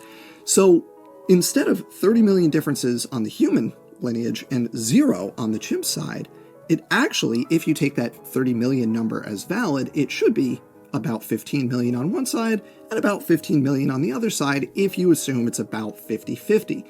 It's actually more on the chimp side, but we're not even going to worry about that. We're just going to give them the benefit of the doubt and say it should be 50-50. So right off the bat, the creationist number is 2 times too high. The second problem is that creationists assume that all of those differences are beneficial. They say, oh, well, you need 30 million new beneficial mutations to get from the most recent common ancestor to the modern human. That's wrong. Most of those mutations aren't doing much of anything, and we know this because we can detect positive selection. Positive selection is when something beneficial appears in the genome, and then it is under selection that basically it increases in frequency because the individuals with that new beneficial trait have more offspring, so they make more genetic contributions in subsequent generations, so it increases in frequency. So we can detect that. We can find the signatures of positive selection in the human genome and actually figure out how many new beneficial alleles there are in the human lineage compared to the chimp lineage. And when we do that, when we do those surveys, we find out that it's about 1,000. So I'll show you two studies here that have arrived at slightly different answers, but they're similar enough. So this first one from 2006, they looked at about 13,000 genes, and they found that there were just under 500 human genes that they say deviated from the strict molecular clock, meaning they were under selection of some kind. Now they specifically found, in a more stringent measure, they specifically found 108 genes in humans that were under positive selection. But we're going to be nice to creationists, and we're going to use the bigger number, and we're going to say about 500. Now, they only surveyed 13,000 genes, and there's about 20,000 genes in the human genome, so let's just, again, be nice and just double that number to about 1,000, right? About 1,000. Now, another study, 2007, they actually identified 154 genes that were under positive selection in the human lineage, which is kind of in line with the 108 over here. It's a little lower than the 469, but like it's in the same ballpark, right? Now this study also, the second one also only looked at about 13,000 genes, so it's an underestimate. But again, it's lower than this previous study. So even if we're nice and we double it to, give the creationists the benefit of the doubt here, we're still looking at about 1,000 new fixed alleles in the human genome compared to the chimp lineage. So the creationist calculations, such as they are based on just made-up wrong numbers. It's not 300 million differences. It's not 30 million differences. The actual number of new beneficial alleles within the human genome is in the literature, and creationists can find it if they want to look for it, and it's about 1,000. That's kind of a problem, right? Let's see just how big a problem it is. As we just said, the actual data show about 1,000 new beneficial alleles in humans versus chimps. But you know what? these studies, they were from 2006 and 2007. They're imperfect. Even modern techniques are imperfect for detecting this kind of thing. So let's just double that number in case we missed any. Let's just make it 2,000. Just say 2,000. And also, you know what? This was only looking at protein coding genes. Let's throw in another 1,000 for regulatory sequences. We had our estimate of 1,000 just for genes. Let's just say also 1,000 for regulatory sequences. So we'll just throw in another 1,000 because we're feeling nice. There's probably some mutations in regulatory sequences that are new and beneficial in the human lineage. I bet that's a thing. But regulatory sequences are a much smaller fraction of the genome than protein coding genes. So if there are 1,000 new beneficial alleles in protein coding genes, are there going to be 1,000 changes in regulatory sequences that are new and beneficial? No, it's going to be a lot less than that. But let's be nice and let's just make it 1,000. So now we're up to 3,000 differences. 3,000. And you know what? Let's multiply by 10. Let's just give them an order of magnitude for no reason other than, why not? Let's say, what if, we're talking about alleles here, right? We're looking at alleles under selection. An allele is not a mutation. An allele is a sequence. So maybe there's a lot of mutations in those alleles. There's more than one, maybe there's more than 5. Let's multiply by 10, right? In case it's 10 mutations per allele that are new and beneficial in the human lineage. That gets us a grand total of 30,000 new beneficial genetic traits in humans that had to appear and be selected for since we diverged with our most recent common ancestor with chimps. 30,000. Well, here's the fun part. That is 3 orders of magnitude lower than the lowest creationist claim of 30 million. The range that creationists gave for how many new beneficial mutations you need within the human lineage was between 30 million and 300 to 400 million, right? That's the range they gave. The actual number, if you use completely bonkers assumptions in the creationist favor, including multiplying your empirically determined number by 10 for no reason at all other than you're feeling nice to creationists, you get 30,000. That's 1,000 times lower. Not 1,000 lower, 1,000 times lower. A factor of 1,000 below the number that creationists claim. So is there any merit to the creationist claim that there is a waiting time problem for human evolution? No, it's completely baseless. There is no validity to that claim at all. How do they not get it? Creationists have been real quiet on the waiting time problem since that one. Now, Doug's argument is just a dumbed down, goofier version of the one that Gordon has cribbed from other creationists. So what I will say about it is that the same exact criticisms apply. In Chapter 4, Doug accuses Jerry Coyne of not knowing his creationist models, which that might be true. A lot of people who tangle with creationists of all stripes don't actually know what it is that creationists are proposing. I am not one of those people, Doug. I know creationist models better than most creationists. But then, apparently, Doug has to talk a little bit about Jerry Coyne mentioning that some organisms, such as cetaceans, will exhibit vestigial characteristics that characterized their ancestors. So 1 in 500 whales will be born with a leg that protrudes some degree outside the body wall.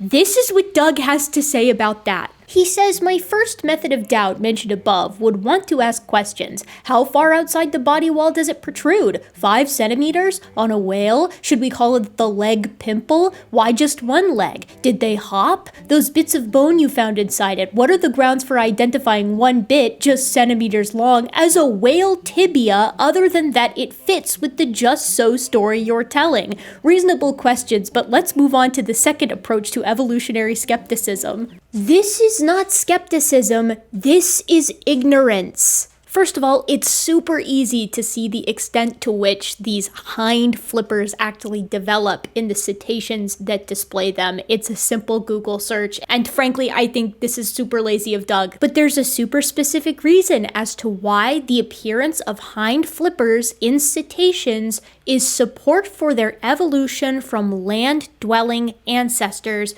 and Doug doesn't bother to find out why that is. Instead, he muses, some whales do have a pelvis, which has a function for them, but not the function that our pelvis has. Suppose that whales are not descended from really big cows of some sort, as the evolutionary theory demands. Suppose they are descended from other whales, identifiable as such, that used to have flippers in the rear. Suppose whales got tired of being taken for sea lions or walruses, and so they pulled a skink. If you ask me to prove my hypothesis, I will point proudly to this 5-centimeter flipper bump. See it flapping? So modern cetaceans are proposed to have descended from a land-dwelling artiodactyl. Modern cows, bovids, are artiodactyls, so even though he's being tongue-in-cheek, he is correct on that front. The reason for this is that there is a single small fossil artiodactyl called Indohyus. It's one species, it lived during the Eocene, and it has a structure in its inner ear called the involucrum. The reason the involucrum is important, and the reason it links it to whales,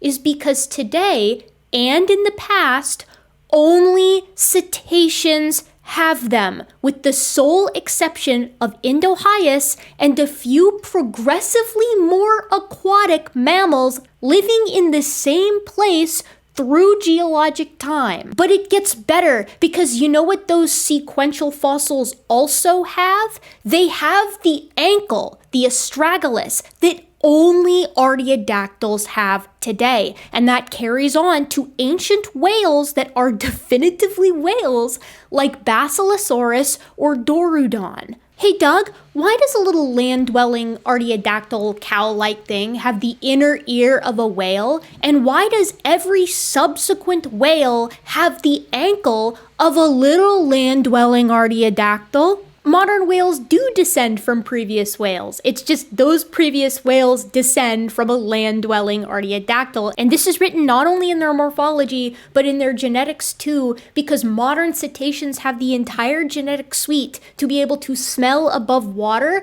but every one of those genes is turned off. All of this, by the way, is in the book Why Evolution is True, which Doug is supposed to be reviewing here, and he touches none of it because he doesn't understand it. Next, in reviewing again a chapter that is specifically on atavisms and vestigial structures, Doug has this to say about the pharyngeal gill slits that show up during development on human embryos. Embryonic recapitulation is a weird one because it seems like an odd dependence on something that doesn't really prove anything. The slashes on the side of a human embryo look like slashes that turn into gills on a fish, but on us they turn into our head and upper body instead. Even on the evolutionary assumptions, what would be the point, as in survival advantage, of having each embryo of each living species go through a historical reenactment of the history of all life heretofore? So first things first, they don't look like the slashes that turn into gills on a fish. They are developmentally the same structure. They follow the same genetic instructions and the same pathways until in humans they diverge one way and in fish they diverge another. Fish is a bad term, but you get what I'm saying. But why is he talking about a survival benefit here? This chapter is on atavisms and vestigial structures. It is specifically a chapter on the hangers-on, the evolutionary leftovers that do not actively hamper fitness but confer no survival advantage in the present. They're not useful anymore. He would have had to read the definition of a vestigial structure, of an atavism, of exaptation. All of that is in the chapter. And he doesn't put two and two together here. This is because he lacks the basic understanding of biology in general, let alone evolutionary theory. Really, that whole notion of ontogeny recapitulates phylogeny is not true at all. There's so many things that just... when you get down into the details, it just... And yet, you still see that. You keep seeing it. So ontogeny recapitulates phylogeny refers specifically to this idea that when you are in utero, you go through all your previous evolutionary steps to some degree. That is not what pharyngeal gill slits are. That's not descriptive of any of these sort of earlier characteristics that start to develop in human embryos and then go away, or like the hind limb buds that show up in cetaceans and then get silenced and disappear. And this is because the embryo isn't going through all the stages. In that way, ontogeny recapitulates phylogeny is gone. We don't propose it anymore. But that doesn't mean that none of phylogeny is evident in ontogeny. In The Other Side of the Coin, Doug briefly says that junk DNA is this like totally forgotten idea. Again, my friend Dan of Creation Myths has absolutely obliterated the idea that the entire genome is functional. He's done this over and over and over again on his channel, and he has argued back and forth with the Discovery Institute to their faces even quite a lot recently, so I'm going to kind of push you in his direction for that whole deal. But in the next chapter, Doug starts it by just completely hand-waving all of biogeography. Not kidding. Doug, biogeography isn't harmful to creationism because it specifically debunks it. It's harmful to creationism because it follows precisely evolutionary predictions and timescales to a T. It is an enormous amount of evidence in favor of the idea that debunks yours. One phenomenal example of this is statistical evidence for common ancestry application to primates by Baum and colleagues from back in 2016, which used morphologic, molecular, and biogeographic data to overwhelmingly reject both species and family separate ancestry due to infinitesimal p-values on the basis of several statistical tests. But the hand-waving is kind of unimportant. I don't think it's reasonable to expect Doug to know why biogeography is important to evolutionary theory when he doesn't actually know, like, really what evolutionary theory is, at least how it operates. The reason we're going through this chapter is because of what Doug says next. In reference to how organisms differ and are similar across the continents, Doug says Coin accounts for these variations and such by postulating that there was once originally one monster continent that has since divided up into the continents we know and love today. But this is beside the point as well. There would be obvious differences about time frames and so forth, but creationists are at least open to the possibility that the continents were once attached to each other. I will say in passing that if Coin wants to engage with biblical creationists as distinct from our ID friends, he needs to have a better grasp of what is involved in flood geology. He is not engaging with the arguments otherwise. This is actually true. You should engage with the models that biblical creationists actually propose if you aim to debunk them, at least in my opinion, which is why I do that 24/7 here on this channel. But this opens up an interesting question. What flood model does Doug Wilson subscribe to? Fortunately, there is a video, of course, that elucidates this for us. Well, I say that. It doesn't really elucidate Doug's position. His brother Gordon is going to explain catastrophic plate tectonics to us. Now, for those of you who don't know, there are models that creationists propose out there that attempt to explain how you get the entirety of the geologic column, at least from the Cambrian to the Cretaceous, in 1 year. And one of these models is called catastrophic plate tectonics. It's John Baumgartner's brainchild, I suppose. And the idea is that the plates, the continental plates, do actually move from an ancient supercontinent. Usually they will allow for Pangea. Sometimes they even propose Rodinia was also involved. I don't know what that says about supercontinents that existed prior to Rodinia, but that's beside the point. They proposed that during the flood, the waters of the Great Deep broke up the supercontinent and allowed the continents to move to their current position from a previous supercontinent in 1 year. This means that the continents are moving atop the mantle at race car speeds. They are zooming through the water, which is crazy to propose, but of course it gets a lot worse because much like the issue with radioactive decay being sped up during the year of the flood, this involves speeding up the movement of the continents on top of the mantle. That's going to cause a lot of friction. And anybody who's ever rubbed their hands together to try to warm up knows that friction results in heat. Baumgartner's put the numbers on it, and it's something like 10 raised 28 joules. That is enough heat to, again, vaporize the granitic crust of the Earth, which is why John Baumgartner, as recently as within the past few months, has spoken out and said, yeah, to get rid of all this heat, we're going to need some kind of supernatural intervention, which is fine if you are a young Earth creationist because you want to believe that. It is not fine if you believe that it is a scientifically supported idea. Okay, you said, and you mentioned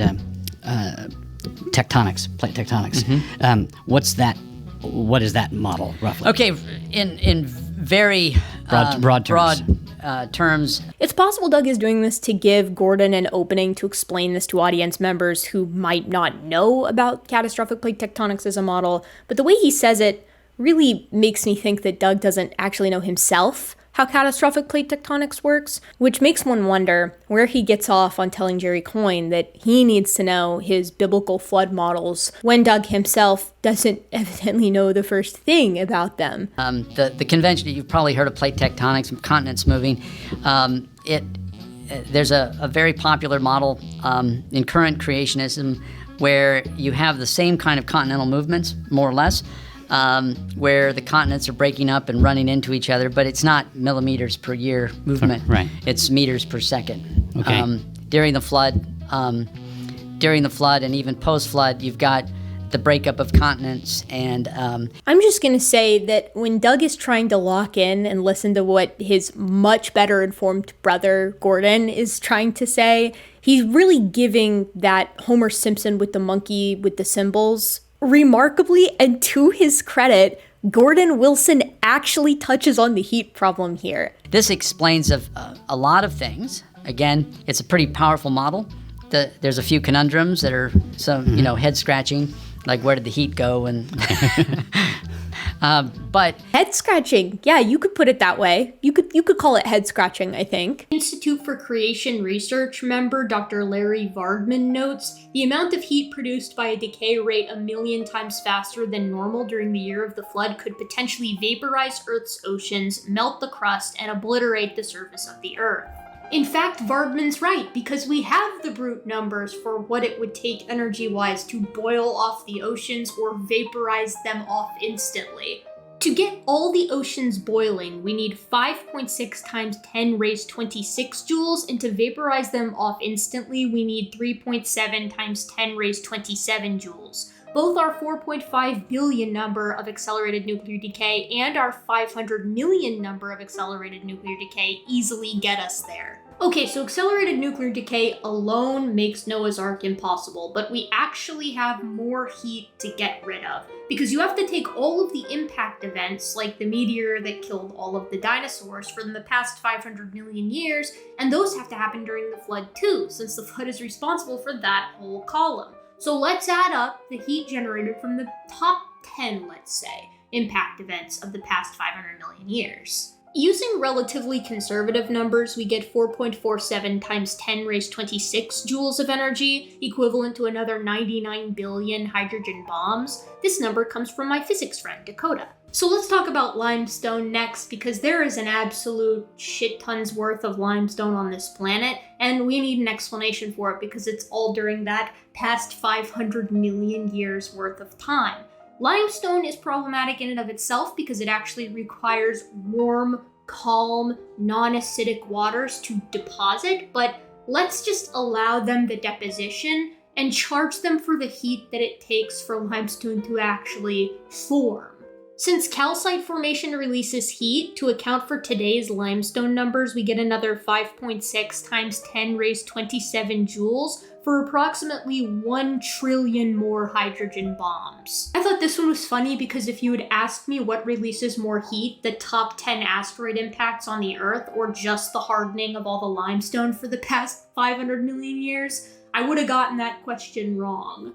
Magma hardening too creates issues. In order to account for all of the hardened magma we have today, we can go ahead and add 5.4 times 10 raised 27 joules, or another approximately 1 trillion hydrogen bombs. And finally, Baumgartner himself estimates the heat release just for subducting all the plates and moving them along the surface of the mantle from a supercontinent position to now, and the number he gives is 10 raised 28 joules. This is equivalent to approximately another 2 trillion hydrogen bombs, and it's probably an underestimate too, since we know there have been 7 supercontinents, not 1 or 2. Okay, so setting aside all of the other geologic issues intrinsic to flood models, as well as the radiation problem, and considering only a handful of variables that produce heat here, we end up with a whopping total of 2 times 10 raised 29 joules for the heat released during catastrophic plate tectonics. This is equivalent to 4.78 times 10 raised 13 hydrogen bombs for 93,707 bombs per square kilometer, or 48 bombs per cubed kilometer. Not to put too fine a point on it, but the heat problem precludes the global flood, right? Like the global flood sans miracles cannot happen because of the heat problem. Now, if you want to appeal to miraculous intervention, sure, but that kills your guise of scientific inquiry. What Doug says next in the text, I think, supports the notion that he doesn't really know what flood model he ascribes to, if he ascribes to any. Doug says, for example, Genesis has a cryptic reference to something big that happened a few generations after the flood. Shem's great-great-grandson was named Peleg, and in his days, the earth was divided. We're not quite sure what this means, but his brother was Joktan, if that helps in any way. Some creationists believe this represents a continental rupture, distinct from the continents drifting inches a year for millions of years. As soon as you allow for that as a possibility, Coyne's argument curls up in a ball and won't stop whimpering. Rhetorical tip, Doug, if part of your argument strategy involves depicting your enemy in a textual Wojak, you're probably losing. Nice try, evolutionist, but you see, I have depicted you as the Soyjak and me as the Chad. Now maybe he's trying to be funny. It's often hard to tell, but I think that a grown-up should be able to make an argument that stands on its own without resorting to the rhetorical strategy of, and then his argument was pissing and shitting itself while mine loomed victorious. And then there's the little problem where like this isn't an argument. So Jerry Coyne is not grappling with common flood geology, that is true. But even in this case, Jerry is pointing out that we have superb evidence for the presence of multiple supercontinents in the geologic record. Doug responding with, the Bible once said the earth was divided in those days, is not the retort that you think it is. Flat earthers cite Bible verses all the time in an attempt to support their position. They're wrong to do that because 1, the earth isn't flat, and 2, the Bible's not a science textbook. That's not the point. But moreover, can you imagine moving the continents from Pangaea to their current position, like outside of the context of a global flood? It's ridiculous enough with that 10 raised 38 joules being when the earth was covered with water completely and only 8 people and the denizens of the ark animal-wise survived.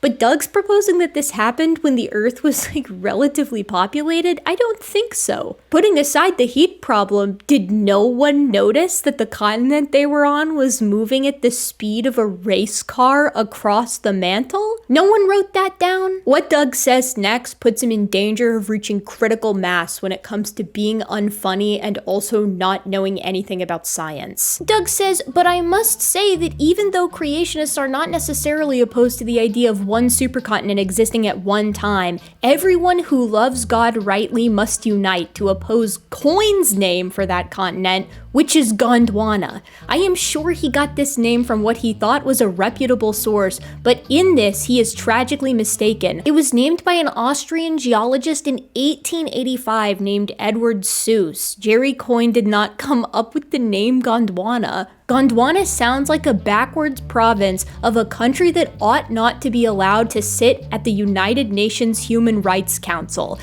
Damn, bro, you got the whole squad laughing. It's Sanskrit, Doug, an Indo-Aryan language, and it means forest of the Gonds. Now maybe it's just me, but to me this passage, it just kind of feels like it's maybe dipping a little bit of a toe into the pool of being a, racist. That word doesn't sound very English to me. Are we sure it's not the name of one of Coney's generals?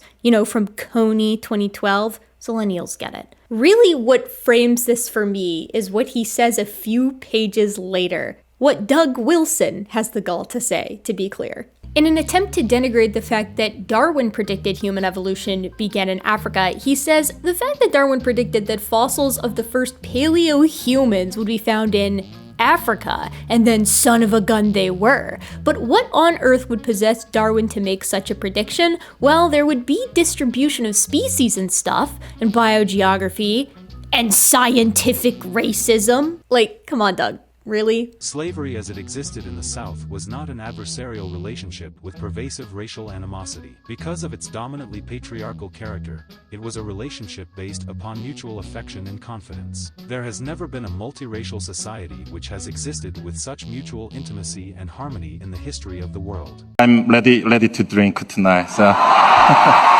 I will drink until next morning. Thank you. You're gonna tell me that a bunch of men from the mid-1800s living in Europe and the UK were racist? That is crazy. Who could have predicted that? But the stupidest part about this is that this isn't even the case you should be using to make the case that people from the mid-1800s were racist, because everyone at the time wanted human evolution to have begun in Europe or in the UK. That was the supremacist idea of the day. Darwin was going against the grain by proposing that no, actually, humanity began in Africa. We can all trace our ancestry to the first humans who showed up on the African continent, not Europe, not the UK. And this is perfectly in line with Darwin's general stance of being pretty anti-racist for a very racist period. He did not believe that human races descended from different hominin ancestors, and he was a stark abolitionist.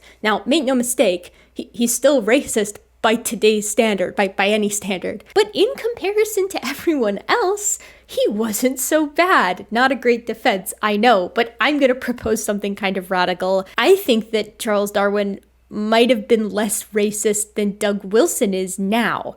Just my opinion. Finally, I think it's always extremely silly to say that we should decry something or not accept it or ignore it because people have used it in the past to justify doing horrible things like being racist. Christianity certainly isn't immune from this. People have inappropriately used the Bible to justify a lot of horrible stuff, from slavery in the South to the Crusades. So let's maybe back off that argument. I don't know that that's going to get us anywhere. The reason Darwin thought that humans started in Africa as a species is because that's where our closest living relatives still live today, chimpanzees and gorillas. And this was known about in Darwin's time thanks to extensive work in comparative anatomy. Doug calls biogeography a chin-stroking word. Of all the actually difficult words you could choose from, I don't know why he would go with that one, before implying that Charles Darwin was actually super secretly extremely racist underneath all that abolition activism, I guess. And then he goes on to say this. This was before eugenics and the rest of this foolishness covered itself with the dishonor in the heyday of scientific racism, the German version, and so it was still possible back then for scientists to talk about the differences in humans the way Coyne talks about finches. Since they could, they did. Since Coyne can't, he doesn't. But I would love to be present at a Q&A session where for some reason they couldn't turn my microphone off. I will put it this way. On the principles Coyne has been arguing for here, the theory of evolution justifies scientific racism is a clear possibility. It must be on the table. If we all evolve from a common ancestor, and if there are diverse populations of us, and if the rate of evolution is not a fixed constant like 9.8 meters per second squared, it follows that somebody could easily be a lot closer to the common ancestor than somebody else. Follow the argument wherever it leads, man. I thought scientists were supposed to be courageous. Thou doth protest too much, Doug. But in all seriousness, there's a lot wrong with all of this. We don't talk about human variation the way we talk about finch variation because the Galapagos finches belong to several different species, and humans are all members of the same species, due in part to our low morphologic variation and our low genetic variation. That variation is part of the reason why we know that races are not biological realities, because they do not map onto neat racial categories. Many of the characteristics that make human populations unique evolve in specific contexts, and they evolve convergently wherever and whenever those pressures exist. His conception of descent with modification within human populations reads like a super outdated march of progress, which is why the proposition that some people or people groups must be closer to the common ancestor as opposed to others is completely nonsensical. Scientific racism was killed by biological anthropology and genetics. We found out that we all, in fact, come from Africa. We all descend from an African population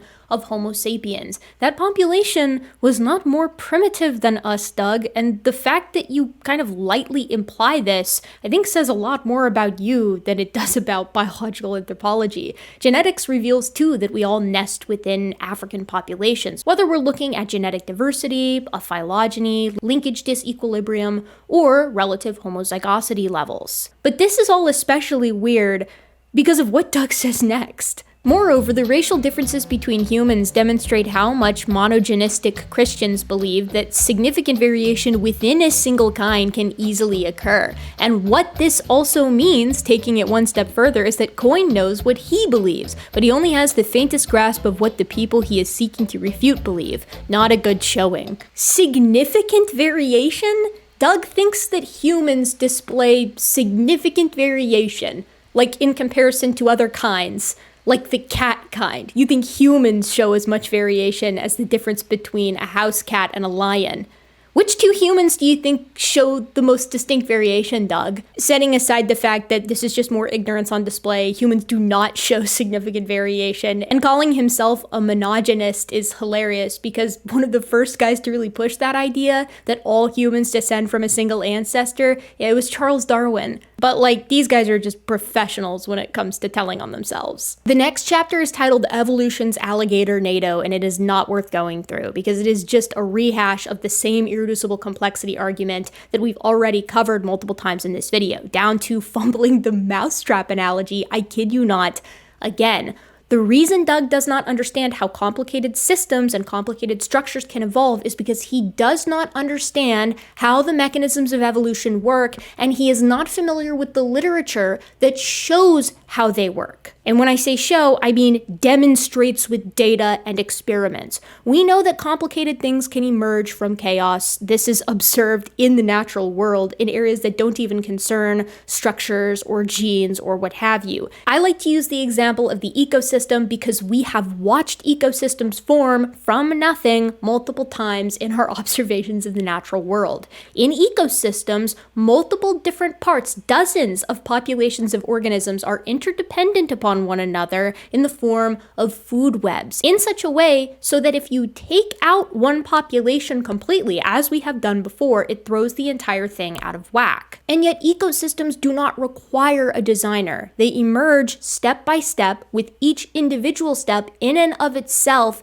being functional. The next chapter is the turtle on the fence post, and in this, Doug attempts to refute the evolution of sex, which we have already covered all the way back at the beginning of the video, and he makes, again, exactly the same argument, so we don't need to do it again. In the next chapter, titled If Creationists Were Beetles, Doug Wilson talks a lot about how he, as a creationist, and in fact all creationists, an interesting wide net to cast, accept speciation and allow for certain degrees of change within kinds. Of course, Doug does not solve the main issue with created kinds, which is that no gap exists, there is no boundary that we have been able to find that stops evolution, that says evolution can only happen this much. An animal can only change so much before they hit a wall and they can no longer evolve new structures, or that there's some type of structure that evolution is incapable of devising. Doug does not, of course, present that. I didn't expect that he would.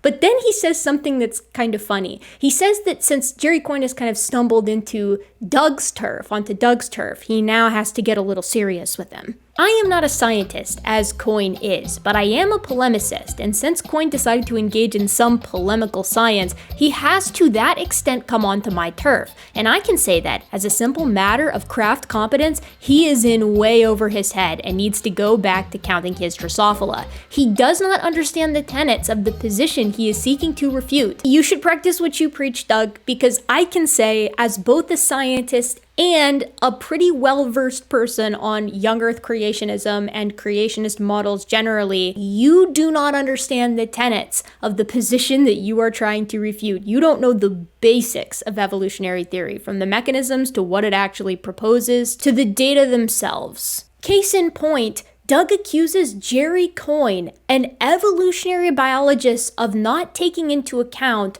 what is literally one of the basic concepts within evolution. I don't know if Doug thinks that he's the first person to notice this when it was quite literally built into On the Origin of Species, but that's probably because Doug has never read On the Origin of Species or any book about biology ever. He says there are 3 basic considerations that need to be taken into account, which Coyne does not do. The first is that evolution doesn't have a notion of progress built into the science of it. Evolution is all about surviving and not listening listening to the symphony. That means that up is a metaphor and that it is not necessary for the advanced species to be the descendant. If we all devolved to cockroaches, that would be fine, provided there are a bunch of us carrying our genes into the glory of the wonderful future. Doug, you are not making that consideration. That is one of the reasons why you have been incapable of understanding evolutionary theory, its mechanisms, and its predictions so far. This has not actually sunk in with you. Not only did you not make this observation, you also don't apply it. One of the last actual arguments that Doug makes has to do with evolutionary sequences that show morphologic change over geologic time.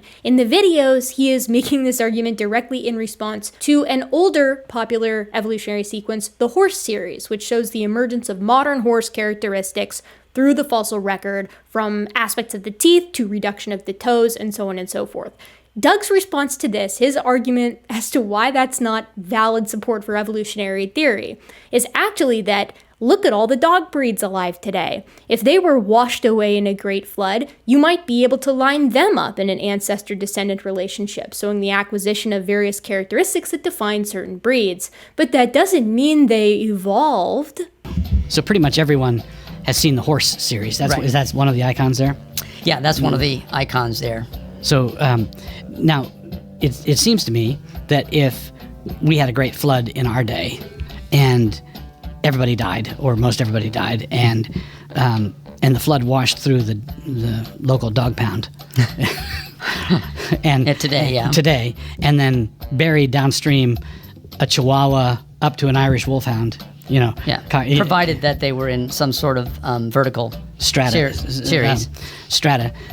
It'd be the work of 10 minutes to arrange them in an evolutionary order. Thank goodness for Gordon there, again, trying to keep Doug at least in the orbit of what evolutionary theory actually requires for things to be placed in an evolutionary sequence. But a couple things, Doug. So first of all, you might be able to do that, but the reason you would be able to do that is because all dogs are related to one another, and all of those dog breeds do share a common ancestor. You would be lining them up on the basis of the characteristics that they have, morphologically speaking, or you might sequence their genomes, and you could arrange them into a phylogenetic tree, which would show that they are related. But he's missing something critical here again: descent with modification, the law of monophily, and nested hierarchies. Those dog breeds all share the fundamental characteristics that dogs have. All those dogs also all have the fundamental characteristics that define a carnivoran, or that define a mammal, or that define a chordate, or that define an animal, or that define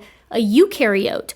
All of those categories nest within one another. All dogs are carnivorans. All carnivorans are mammals. All mammals are chordates, and so on and so forth. And this is really important because those dog breeds cannot fit into a nested hierarchy. If an Irish Wolfhound has a set of characteristics that make it an Irish Wolfhound, to suppose that a Chihuahua descends from it is to say that that Chihuahua has the characteristics that make it an Irish Wolfhound and a Chihuahua, which it doesn't, because Chihuahuas don't descend from Irish Wolfhounds, they share a common ancestry. You cannot make this mistake unless you literally do not understand one of the basic concepts of evolution, descent with modification. Doug ends the book with some musings on the nature of science, and it really doesn't follow or read very well. So instead, we're going to listen to some comments that Doug and Gordon have on science from their videos, because I think it's a little bit more poignant. A scientist should follow the truth wherever it leads, and if it leads to the rejection of something you've held for 20 years, so be it. That's the way. Pride. I mean, it's unfortunate, but pride too often gets in the way, and that's why paradigm shifts happen. And that's why they happen. Because pride is standing in the way of progress, and so you get to this point where the old guard is just stubbornly adhering to the old paradigm, don't bother me with the data. Don't bother me with the data is the catchphrase of young earth creationism. I have never seen a group of people more ardently ignore all of big S science in my life. And they must do this because every aspect of science, every part of every field precludes their worldview. There are a few exceptions, but the vast majority of young earth creationists do not reckon with the data at all. Anything that might prompt them to relook at how they are interpreting scripture, that's kill on sight. And if you don't believe me, you can listen to Doug and Gordon just basically say that themselves. Today, Darwinism, naturalism, uniformitarian, any kind of ism that seeks to push God out of the picture, make God not part of the equation, that God is not causative to any of it, is an idea, it's a philosophy, it's an argument that sets itself up against the knowledge of God. And it has to go down. And it has to go down. Did you hear that? Uniformitarianism was lumped in with naturalism and Darwinism. The data itself is being lumped in with a completely atheistic philosophy. That's not true, that's not right, and that's not reflective of reality. Because remember, the vast majority of people who accept evolution in this country are Christians themselves, because the vast majority of people in the United States are Christian.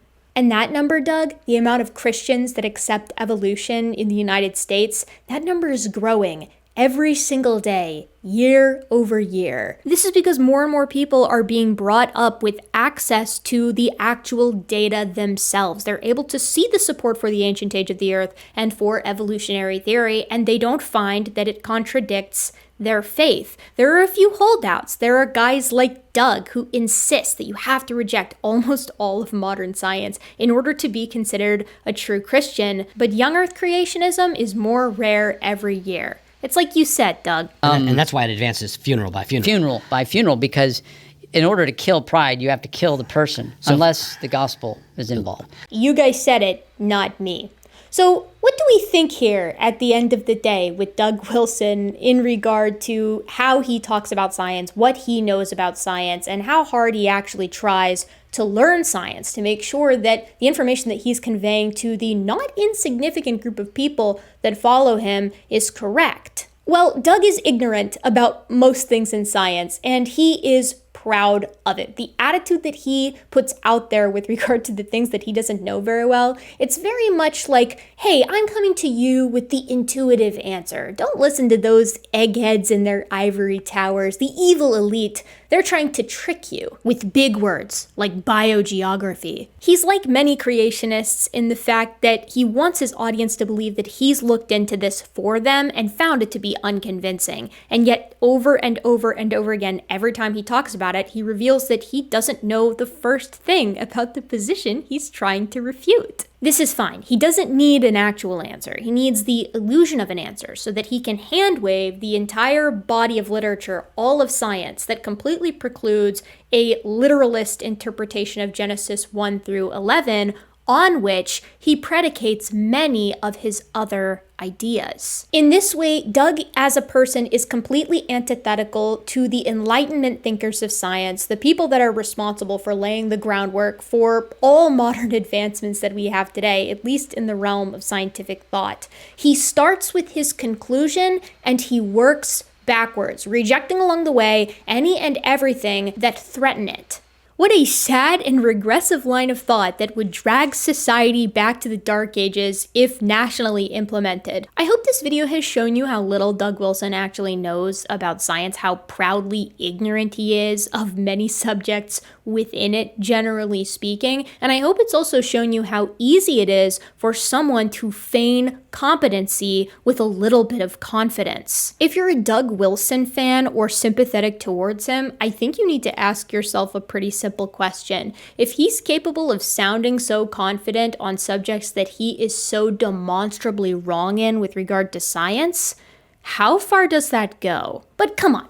Doug's just expressing his First Amendment right. It's not like he wants everybody to think this way. I want the authority of the Lord Jesus to be confessed by the House and the Senate, and I want the President to sign it. And I trust my bona fides as a Christian nationalist there are in order. I want our society to confess together that Jesus rose from the dead. Oh, that's right. He's a Christian nationalist who does want this way of thinking to be implemented nationwide, in part by abolishing the Department of Education and having students attend private schools or charter schools instead. How convenient, given he's responsible for starting many private schools all around the country, all of which teach young earth creationism. Well, come on though, he's just like one little pastor. It's not like he has that much of an influence. What's that? He spoke alongside vice presidential candidate J.D. Vance? My gentle and of course very modern apes, Doug Wilson may be an ignorant moron when it comes to science, but he is far from harmless. He's far from without influence. And he's far from done. It goes pretty deep, right? Doug was a part of the Politics of Six-Day Creation Fight, Laugh, Feast conference last year, hosted at the Ark Encounter alongside Ken Ham. He was there with his entire church conglomerate. So what exactly are the Politics of Six-Day Creation? Who are Doug Wilson and his conglomerate? What do they stand for? I'm of the opinion that Doug Wilson is running a cult, and we're going to get into that next time because there is a lot to paw through. We're going to talk about what makes a cult a cult. We're going to talk about whether or not Doug Wilson's organization meets those criteria. We're going to talk about what they believe and why they believe it, and how those ideas intersect with young earth creationism, how they brought Doug and Ken together. And after that, we're going to go to the Fight, Laugh, Feast conference, the Politics of Six-Day Creation. We're going to go through all the presentations, and I'm going to tell you a little bit about what I think about all this. All that next time, or you can check out the videos if they're already out. If you like what I do, please consider supporting the channel in the free way by feeding the algorithm. You can like, comment, and subscribe. It's no skin off your nose, but it puts bread on my table. If you want to help me in a more financial way, you can join the Patreon. Patrons get early access to videos, and they get their names at the end of every video. And so from the bottom of my gentle and of course very modern heart, I want to thank you for being a curious primate, and I'll see you next time.